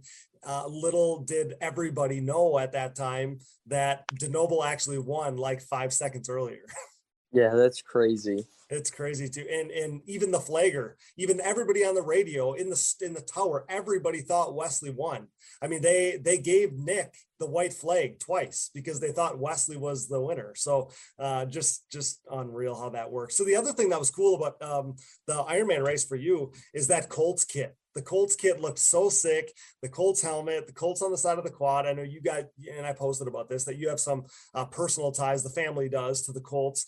So that had to be pretty cool for you, because it's even a little bit more meaningful for you to run Colts stuff than it is, you know, if I ran Packer stuff. Like I don't, other than being a fan, like I have no connection to the Packers. But you guys have a little more connection to the Colts. So that was pretty special too. Yeah, I saw some guys doing that. They were doing some things like the Phoenix team and the Ford brothers. They were doing some stuff like that. And I thought, you know, I mean, we're big Colts fans, and my sister was a cheerleader there. And she actually got to do it when they won the Super Bowl. So she got a Super Bowl ring, which was pretty awesome. Yeah. And so I thought that would be cool to do that. And we were going to do some other themes this year. I'm still thinking on them. But yeah, it was pretty cool. And then SSI killed it with my graphics, and Peyton, he wrapped my helmet for me, which I know was a pain in the butt because a black helmet. I often think about that. That's going to be the hardest job to wrap a helmet, like just in general. Yeah, and it's not like it's like a template. Like he takes straight car wrap. Oh, like really? And he just lays it, you know, stretches it and wraps the whole thing, and it's got a pain in the butt. I can't imagine. So that does make a little bit more sense now, knowing that that's how he does it. Because I've often tried to think like, man, how do you make it all fit right without having creases all over and everything? But man, those guys kill it. The SSI Decals guys, actually Ian joined us for this episode to break the racing down, but those guys are the best, and their willingness, they'll drop anything to take care of us. They are the absolute best. So thanks to Ian, thanks to SSI Decals. I love that kit that you had. Can't wait to see, you know, what else you might have in store for us this season. So 6th overall at Ironman, 7th overall at Sunset, like we talked about. Maybe a top 5 is next. Maybe it's trending that way. How do you like Briarcliff? How do you feel about that track? I know you've done some riding there in the past and stuff. So tell me about that a little bit. I really like our Briarcliff. You know, it's really fast paced, choppy. Hopefully he'll dig it deep so it gets rough. But I did the last year we were there, or last year. I feel like I did all right for what happened in the motos. I don't really remember the first moto, but I know the second one and last race of the year, and you know, you got to put it all out there. It's the last race of the year. So we go in, and I get in a pile up. There was, I don't know, 5 or 6 of us in like the second turn. And so I put my head down, and I tried to make a move on Cody, and I stuck my front tire in there, and I don't know if it got wrapped around his back wheel, and it just tossed me right over. Broke my seat pins. So I took a seat, and I remember the footage of you like tossing your seat off the track. Yeah. And everybody's like, why didn't you put your seat on? You know, because, well, it wasn't going to stay on. My seat pins broke. And I feel like I rode really good for having no seat that moto. Standing up the whole time. I mean, I almost caught back up to Cody towards the end of the race, but I ran out of time, and I was pretty beat. Okay. Yeah. It's just, I love Briarcliff, and I love that the series is going there now. I think that it's just a great place for ATVs. Obviously, being owned by ATV people is an awesome thing. So, I love that Briarcliff is on the schedule. Hope that it's a long-standing event for this series. So the last thing I want to touch on, fantasy stuff. So ATV Fantasy, Digging Deep ATVMX Fantasy, you are one of the most picked riders in the game every single week. You have been since the game was introduced. You're a staple of my team so often. Do you get people like coming up to you and talking to you about fantasy and referencing you being on their fantasy team? Like, is that a normal thing for you at this point?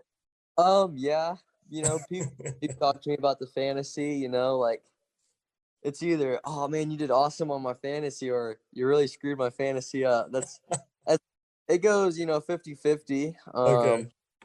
So yeah, well, I think that's cool, because I think that that was such a natural way for people to watch everybody in the class, so I feel like it draws more attention to, people pick you for their fantasy, they're cheering on Logan Stanfield a little bit more than maybe they would have before. Like, I feel like even me, like, we'd watch the battle for the lead, obviously everybody does that, but then now I feel like I watch the battles within the pack more than the guys out front, like I'm cheering for my guys, I'm cheering for the stories that we know about, I'm cheering for the guys that we know are trending in the right direction or whatever that you bet on that week. So I think that's just an awesome thing. So I wanted to touch on that. Like I said, you're one of the most picked guys every single week, and you have been since the very beginning of the game. You're a staple. Like last year, it was like you finished in the top 10, I believe, at every single race. Like you're like the safest bet. Yeah, I guess you could say that. But I think it is cool. It gives like a whole overhead of the whole pro class. You don't just see Joel, Chad, and them. Because if you're not like big into it, you may not know one of us. And I think it's cool because we got some good battles, and oh hell yeah. So there's just a cool overview of everything. Yeah, the great racing going on. And again, that kind of ties this whole thing up. That's why I wanted to talk to you, because 2 great weekends for you. Figured I thought that they deserved to be showcased, thought they deserved to be highlighted. You killed it at Sunset Ridge, and the little bit muddy conditions at Ironman, so maybe that was, that can be viewed one way, but man, you slayed it at Sunset Ridge, rode all by yourself, absolutely killed it. And like I said, it seems like your whole season is trending in the right direction here. So love seeing all your success, pal. You absolutely killed it, like I said. And I think that you may have impressed me just as much as anybody, or more than anybody, on Saturday. So we needed to get you on. So I just wanted to thank you so much for being a part of this, coming on and joining us. And I can't wait to see, you get that top 5. It seems like it's right around the corner. Yeah, I'm going to be pushing for the top 5. But I enjoyed being on here. It's always an honor to come on here and talk about my weekend and my past weeks and how my season's going. So it's nice to be able to update everybody on everything that I've been doing. So thank you. Yeah, pal. Well, we really enjoy having you, like I said, and wishing you all the best, and get that top 5, and let's do this again soon, huh? Yeah, we'll be shooting for it. Thanks so much, pal. Thanks for joining us. Yep, thank you. That's Logan Stanfield right here on the Digging Deep ATVMX podcast, brought to you by Walsh Racecraft. See you, pal. See ya. Insurance. It's not something everyone likes to talk about, but let's face it, if you race motocross, it's something you should have. Integrated Financial Concepts is an independent financial service and insurance firm who offers moto-friendly insurance and helps out riders like Nick Janusa, Jeffrey Rastrelli, and Joel Hetrick gain confidence on the track. With their unique Safe to Race and Safe to Ride programs, if you qualify, they have the ability to offer life insurance with living benefits to those who ride. With these living benefits, you may have the ability to access a portion of your life insurance policy while you're still living, for things like cancer, heart attack, stroke, or chronic illness. They can also help with many other things, such as home, auto, motorhome, and trailer insurance, as well as college planning, special needs planning, payroll processing, as well as group health benefits for your business. So whether something happens on or off the track, Integrated Financial Concepts has you covered. With their complimentary one-on-one appointments, what are you waiting for? Reach out to Mike Daniele at DANIELE_Michael at nlgroupmail.com today and see how Integrated Financial Concepts can help you. Living benefit riders are supplemental benefits that can be added to a life insurance policy and are not suitable unless you have the need for life insurance. Riders are optional and may require additional premium and may not be available in all states or on all products. This is not a solicitation for any specific insurance policy. Just like the sport of ATV motocross as a whole, our Digging Deep community is brought together by the love for racing that we all share. Our sport is compiled of many great people, and leading that charge is the Launderville family at Launderville Steel Enterprises and Concrete Supply. This racing-owned family business is a steel and concrete supplier serving the entire United States. Launderville Steel is a full-service steel supplier of new and surplus steel, aluminum, and stainless steel products headlined by the 4130 chromoly tubing and plate used in the building of chassis for ATVs and UTVs, off-road truck racing, late model dirt and pro tractor pulling series, drag racing, and more. Launderville Steel loves their racing just as much as we do, but don't forget about their concrete division as well. With over 25 years of experience, the concrete division can supply everything you need to complete your next business or personal project. Their central Midwest location enables LSE to easily serve customers across the United States. For a quote, additional info, answers to more of your questions, or to talk a little racing, head over to laundervillesteel.com or give them a call today. We are proud to be partnered with yet another racer-owned company. Thank you, Launderville Steel Enterprises and Concrete Supply. Here at Digging Deep, we have an obvious passion for ATVs and pridefully enjoy sharing the sport's history. Since 2019, when the podcast was born, we've been working to partner with individuals who share our passion, but one man and his vision had been missing from our partnership group. Until now. When it comes to the sport's history, the hallowed grounds of Binky's Forever ATC Museum has it all. Binky Tapscott's mind-blowing collection of 3- and 4-wheelers has preserved history by spanning all makes and models, from Honda 3-wheelers in chronological order to unique builds that shaped ATV racing as we know it, like Doug Gust's iconic DRZ-powered hybrid thumper and everything in between.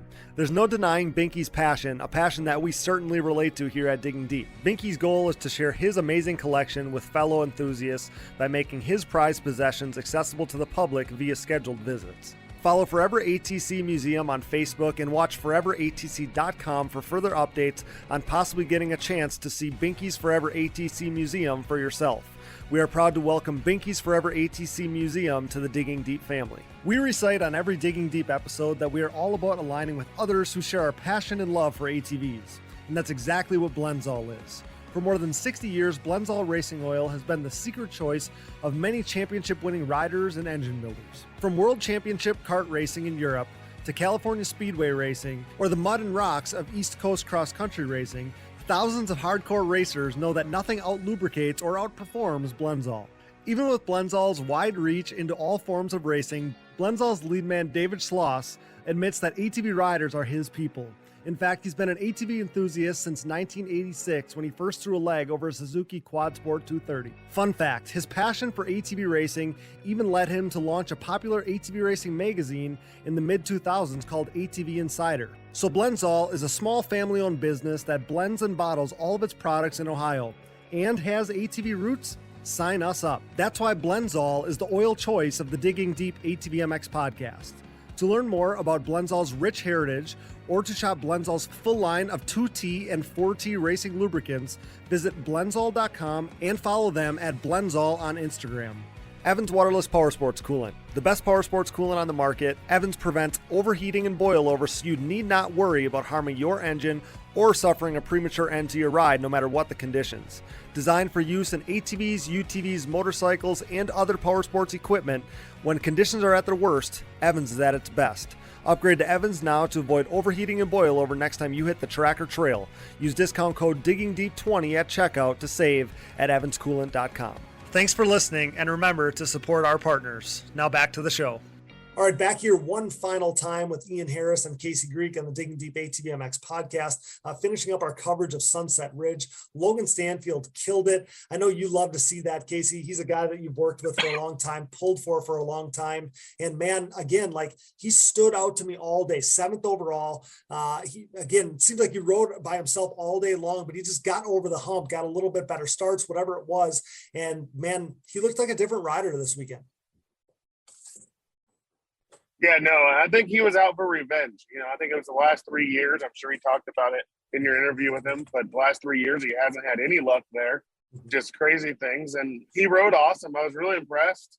with him. And it's something I tell Logan all the time. Like, if you continue to get good starts, you're going to continue to put yourself up there.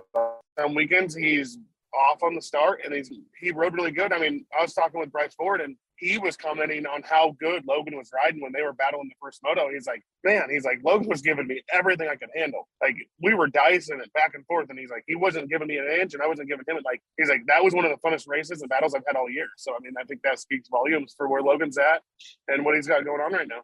That's awesome. That's awesome to see, because I think we sometimes forget, these guys battled in Pro-Am. Like, I thought the same thing as I was watching it go down. Logan was hanging with guys he's not necessarily around, or at least hasn't been around earlier this season. And Ian, I want to talk about the kits. So we haven't touched on much of this yet. So Phoenix has been doing some of the themed kits on Joel's bikes this year. Obviously, you guys at SSI Decals put those together. You put together a Colts kit for Logan at Ironman, which was the coolest thing. I have to say, I absolutely love this stuff. You guys have been slaying it. So talk about, how cool it's been to put those kits together, just do some different stuff. Again, the Colts kit stood out to me. Some of the stuff you've had on Joel's bike so far has been awesome. So I couldn't let you out of here without at least touching on that a little bit. Yeah, for sure. It's great to be able to do something different for these guys and change it up, like Phoenix does basically every weekend. And, when they started out, the Ford brothers did the different Texas themed ones, and then moving in, Logan doing the Colts one. And, as the year moves on, I'm sure we'll do some different 4th of July stuff for the Pleasure Valley race and, some other ones that Phoenix has going on. And the deer one for Phoenix was a big hit for sure. Yes. Like you and I talked, it's, the John Deere theme. People ask me, and I'm sure they were asking Joel as well, where did that come from? Why did you choose that? Blah, blah, blah. And it all, David basically just, I think from the beginning of the season, when he decided he wanted to do a different theme every weekend, was just set on doing a John Deere theme because it's close to Moline, the headquarters of Deere. And, you and I talked before the race, and a lot of people don't know the history of our company and the Deere roots, I guess, that we have. So it was really cool because being the screen printer that we are and producing the decals, the OEM decals for Deere, it really hit home for us, and having all the proper artwork. And I mean, yeah, it's just, it's home for us to make green and yellow. I feel like some days we bleed green and yellow here.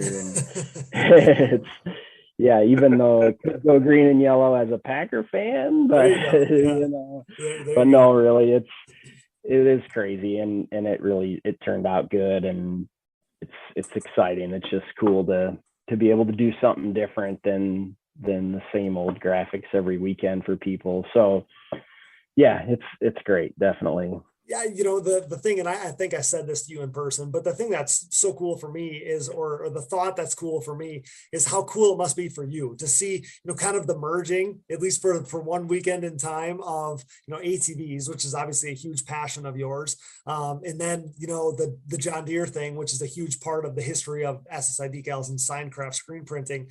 So that had to be kind of cool for you to just merge those for one weekend in time, one event.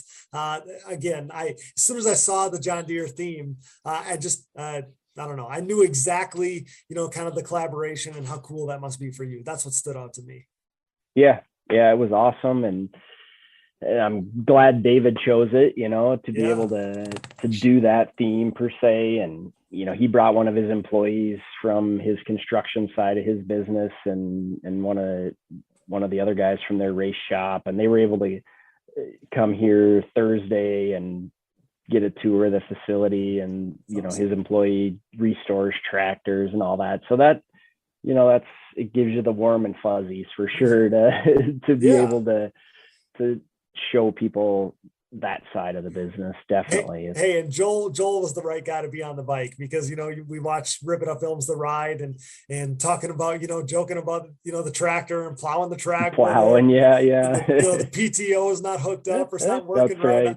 I don't know. I just thought it was awesome. I'm like, man, how do you not like Joel Hetrick? And how is he not the perfect guy to be riding this thing? He's got his mullet flowing out the back. It was just perfect. So awesome stuff. I think it's got to be awesome PR for you too, Ian. I'm sure that's not necessarily a focal point of this whole thing for you, but just to see the different stuff that SSI Decals is capable of, the stuff that you're able to do, and again, it showcases just SSI Decals in general. It just brings attention to SSI Decals, and I mean that's an awesome thing too.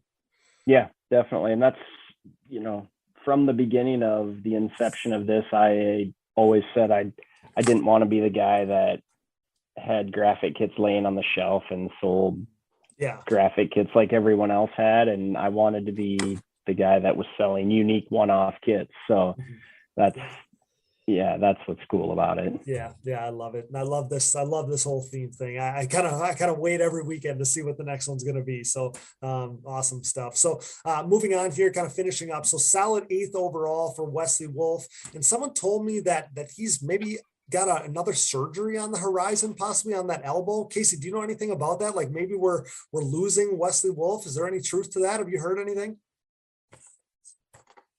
Yeah, I think Wesley told me this was the last one for the year. Yeah. Because he's going to have another surgery, and then he's going to have to, recover from that surgery. So, yeah, bummer to lose Wesley. He's always an awesome personality to have out there, and obviously an awesome racer. And he did tell me at one point, because he rode so well at Ironman even before the mud and everything. He was riding really well. Yeah. And he seemed a bit off at Sunset, and he said his arm was bothering him quite a bit. So I hope for a speedy recovery for him, and he gets it fixed right, and it's right. He's so young and has such a so much more life to live and to give. So I hope he gets recovered quick, and I hope we get to see him back out there shortly. Oh yeah, me too. And I think that it goes without saying here, but if he's dealing with that arm and he's been riding as well as he's been riding, and he kind of just threw himself back in there, he wasn't there at the beginning of the season, didn't have all the preseason training like everybody else has. He just about won that moto at Ironman. So not that we didn't know this, but Wesley Wolf is a badass. So credit to him for being out there and just having fun, putting his best foot forward. I think that's just an awesome thing. So like you said, the races are better with Wesley Wolf on the racetrack. He's a wild card and a guy that's always going to dice it up. So just awesome to see him out there. And obviously, like you said, Casey, wishing him all the best with his recovery so he can get back out there and be right. So moving on then. So the Ford boys, they end up 9th and 10th overall, Cody Ford and Bryce Ford respectfully.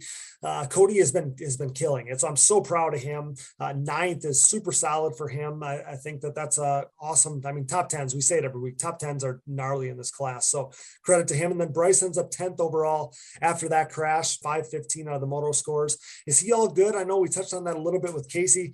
Is he all good health-wise? All good? We should be good to go with Bryce Ford there for Briarcliff from what we're hearing, guys. Yeah, he should be fine. I mean, I know he's still a little bit sore. I got to spend some time with him late this week. I think Ian hung out with him early this week, so he's back to training and riding and doing what he's going to do. And I feel that he's really motivated for this next race. I like to hear that, and that comes as no surprise. And both of those guys were fire at Briarcliff last year. They both brought it at Briarcliff last year. So something big could be coming from those guys. I won't be surprised at all.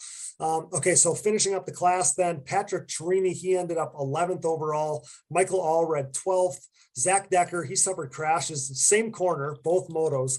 So that kind of dampened his day there. Zach Decker, 13th overall. Vince Merman back on the Honda, 14th overall. And Cesar Jimenez rounds out the field in 15th. Do you have anything that stands out to you? Want to touch on anything with the rest of the field there? I'll toss it to you, Ian, first. Anything you want to touch on with those last group of guys before we kind of move on from our pro class of racing here? I didn't see the crashes by Decker, but early on and he's had a decent start in that second moto, and I thought after his last couple races I thought he was going to be up there battling there, for a little bit. And I mean, that track was gnarly, that it could claim anyone at any moment, I'm sure. And besides that, I mean, all those guys, you see them battling there regardless in little groups or packs, and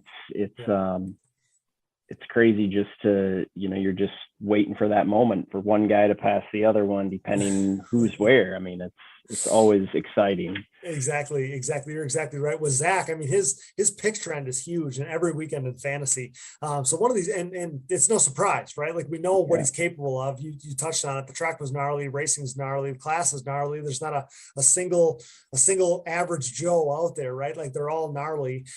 So Zach, one of these weekends is going to put it all together. I think we've been saying it every one of these weekends, so it's not going to be a surprise when it does happen. So what about you, Casey? Do you have any of these guys, anything that you want to touch on with the rest of the field here? Patrick Torini 11th, Allred 12th, Decker 13th, Vince Merman 14th, Jimenez 15th. Anything stand out to you there? I think Torini came around quite a bit. I mean, it's not his best finish of the year, but I don't think he rides a whole lot of sand. Okay, then finishing up here, Ian, looks like we've lost Casey for the time being, so we'll see if he comes back in here to finish up with us. But I know both you and I were gone on Sunday, so hopefully Casey can come in here and help us with that. But let's quickly start kind of our Saturday coverage of the amateur races, at least, because we were both there for that. So starting with WMX, so Andrea Berger passed youngster Kinsey Osborne for the win in Moto 1, but the rookie put the burners on in Moto 2. She checked out, so Kinsey extends her lead. She gets the win there. She extends her lead with a win there in WMX at Sunset Ridge. And now the series heads to her actual backyard there at Briarcliff. Her father and family obviously owns Briarcliff there. So obviously things are turning in her favor. She's been impressive. She's won every other race so far this season, which has been impressive. And I wanted to get your opinion on what we've seen from her, Ian, because, I think she's an SSI rider this year, right? And we've talked with Casey at length about Kinsey's performances so far, but I wanted to get your opinion too on how impressed you've been so far with this youngster, because, man, I think we all expected some big things from Kinsey this year, but she keeps impressing me, race after race here in 2022. Her rookie WMX season, you would never believe that. Yeah, absolutely. And even from the first race down in Daytona, I had texted Jeremy after that and just said, how impressed I was with her coming out looking the way she did. I mean, you could tell that she was riding with some fire under her to win for sure. And which, I mean, that is awesome that those girls, and it's kind of like the good old days back when Angela Moore raced, when, Angela Moore, Heather Bird, like that whole group, Michelle Reiser, Natalie, like that was kind of the trio, right, at one time. And we're kind of seeing that again. Yeah, which is exciting for the women's class. I mean, it's one of those where it's any weekend, it could go either way with any of those top girls, and they have what was there, 13, 14 girls, I think, this weekend. I feel like the class, size. Right. The classes are big. I just love, and I know, there's so many people that have been involved with the growth and the promotion of the WMX class. I think that's why I'm pretty prideful about like our coverage of it and stuff. Obviously those girls deserve that. Those women deserve that. But like, the racing has been awesome. So like naturally, like it makes us want to talk about it. But I really thought that Andrea would get it done this weekend. Home race for her. Obviously we've been touching on that, with other riders as well. But for Kinsey to come out and put it on in that second moto, she's just been impressive each and every weekend. And that class is so fast, because we saw Shaw too. Like she ends up third in this one, but she ran the fastest lap time of any of them all weekend. It's like you said, it's a toss up and just awesome to see. I love the fact, and I know I've said this on these shows before, but I love the fact that we're really glorifying, or that's not even the right word, because it's deserved. We're showcasing the women, and it's like, giving these younger girls something to really shoot for. And maybe that wasn't necessarily the case in years past. And I absolutely love what the sport is doing for these women in these classes. It's really, really cool. Yeah, absolutely. It's great. Having 4 daughters myself, and none of them actively race now, but just to be able to, for the girls to see, and it's just a great thing all the way around for the sport. I mean, just the way they've done Jeremy and the other, whether it's the dads or supporters of these women that have set up the autograph session, and it's great to be able to showcase these women for sure. Absolutely, I love it. I was at Sunset Ridge a few years ago talking with a family, and I can't remember their name. The mom, the wife, the mom had raced ATVs back in the day. It sounded like the husband and the / dad was like her mechanic, and now they have a daughter who's a really fast dirt bike racer, 2-wheel racer. Wow. And they talked about how it's tough in the motorcycle side because, if you remember, there was a WMX or whatever they called it back in the day for the dirt bikes, and that doesn't exist anymore. So they really, they have their couple big events. They have Mini-O's, they have Lorettas, obviously, they have, stuff like that for the women, but they don't have that pro, dirt bike women's class anymore. Right. It's part of the series, and that's a shame because it's like these girls grow up, they're passionate about riding, they live for it just like these little boys do, all these things, and then it's like their pathway just runs out. Like the only thing you can do is go race with the boys. So the fact that isn't the case in ATV racing, and we're showcasing it more and more. I just think that that's a really important and special thing, especially for the growth of these, littler girls classes and the women's classes going forward. So that's awesome.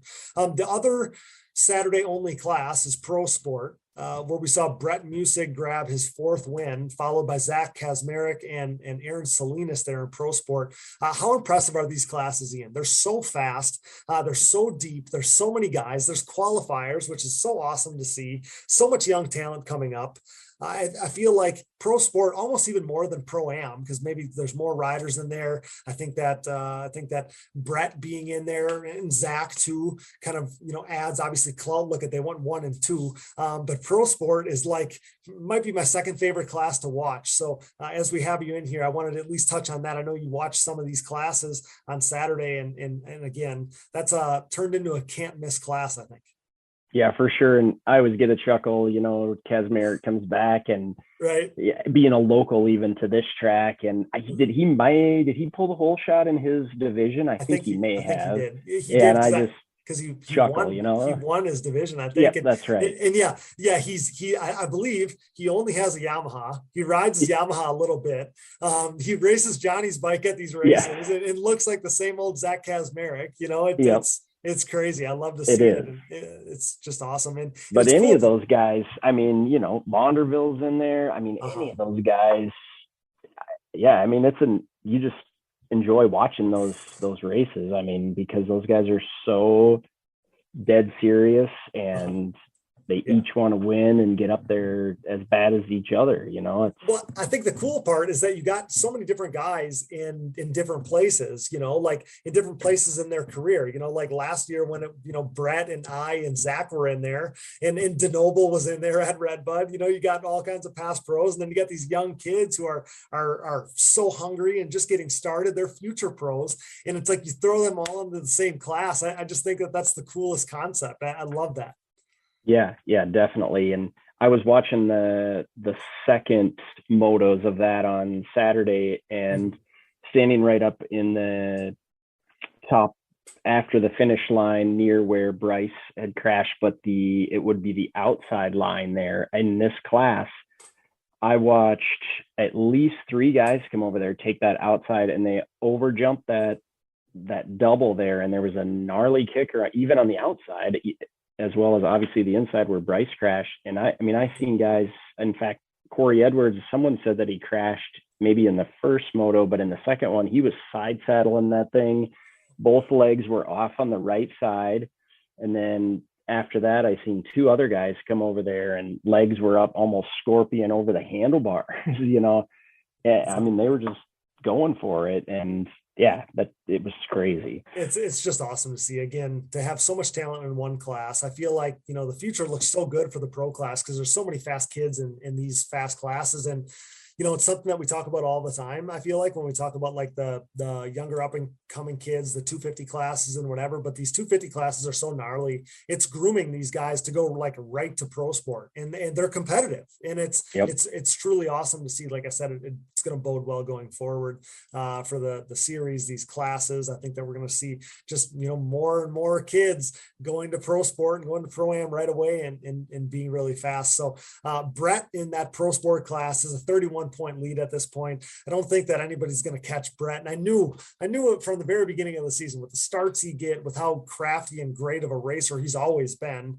He was going to be the guy to beat there. And I think that he's probably got that one in the bag. But Ian, I think that that's pretty much going to do it for us. You and I, like I said, you and I were only there for Saturday. So, I think that that's going to pretty much wrap up our coverage. I can't thank you enough for doing this. This is so awesome to always have you on. I think that, you've worked with just about all of these guys. You work with so many of them that I think it's awesome to get your insight and your perspective. And like I said, you're close with these guys. I think you bring so much to the show. I can't thank you enough for all the support of what we do here and me, myself personally, and just all this stuff. I mean, I tell you all the time, but I wouldn't be here and Digging Deep wouldn't be where it was without you. So, overall, can't thank you enough for all the support, and can't thank you enough for being here and being a part of this. These are so much fun. I know I love when I'll get an email from you. We're talking about proofs or decals or shirts or whatever. And then, we're talking about racing too. So it just feels so natural to have you on here and talk about something that we're just both so passionate about. Yeah, absolutely. I appreciate the opportunity as well. And, it's just one of those things that it feels, like you said, feels natural. And when you're passionate about it, it's great to be able to talk about it and share it for sure. Yeah, well, that's what we wanted to feel like, as two guys, or you and I and Casey when he was here, and the listener just sitting around, BSing about ATV racing. That should be how it feels. So I can't thank you enough for that. So are we going to like Joel's kit for Briarcliff? You don't got to give us any spoilers, but I'm assuming it's going to be cool. Are we going to be stoked about it? How does it look? I mean, it's not. I mean, it's not like earth shattering. Okay. I mean, it's cool, but it's not earth shattering. There will be better ones. I mean, it's okay. Yeah. Okay. Not to try and, spoil anything but there'll be better ones. Okay. Well, Ian, I can't thank you enough for doing this. I can't thank you enough for your time. This has been so awesome.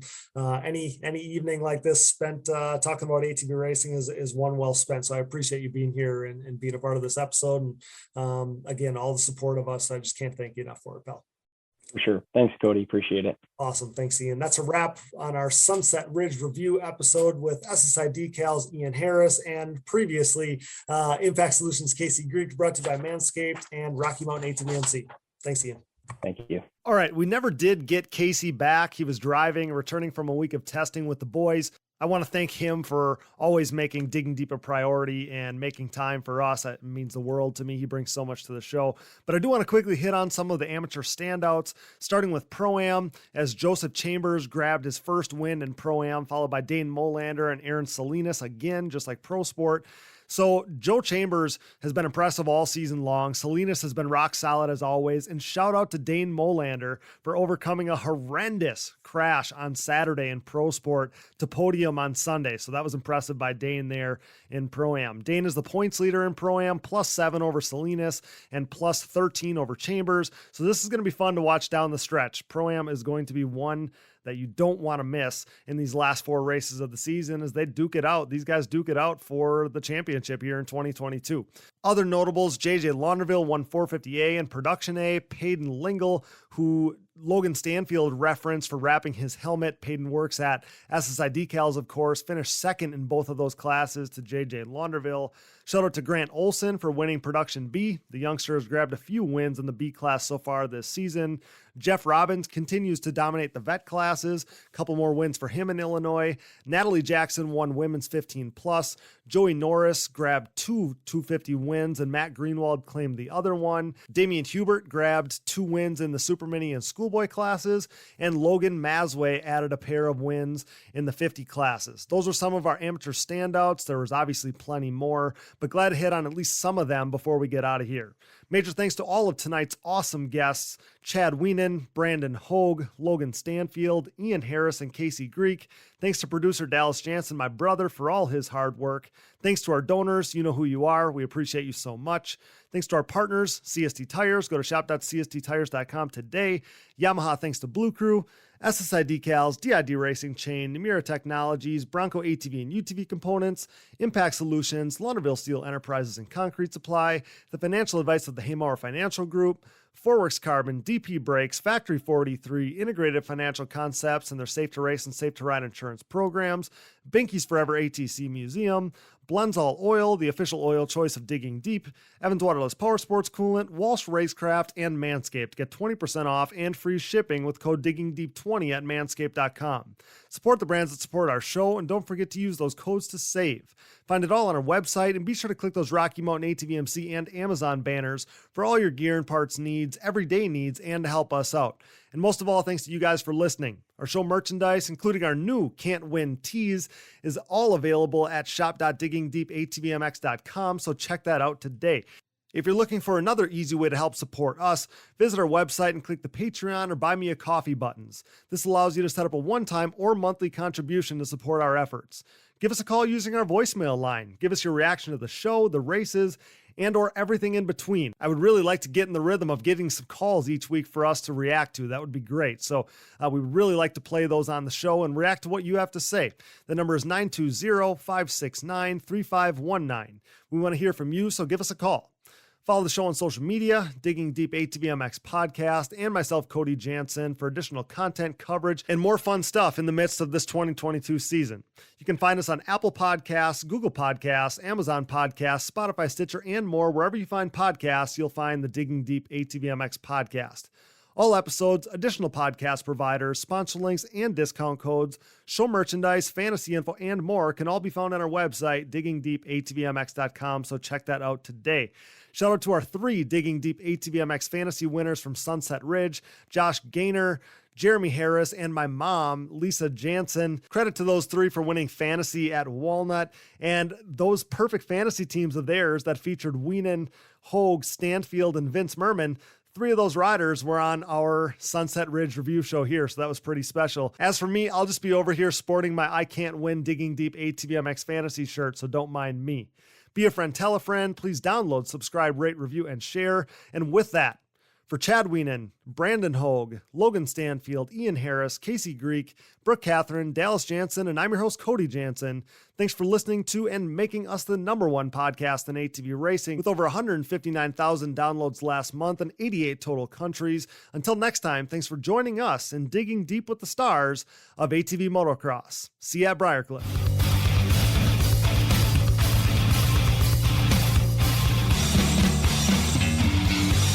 Things are crashing and burning here at the Digging Deep podcast, much like the Titanic. Those guys were hauling ass, for real. I remember watching Doug Gus, I don't know who it was, Steel City, running the same times Friday afternoon as James Stewart was on Sunday back then. It was mental. I've never seen quads go that fast. Quadlers are freaking gnarly.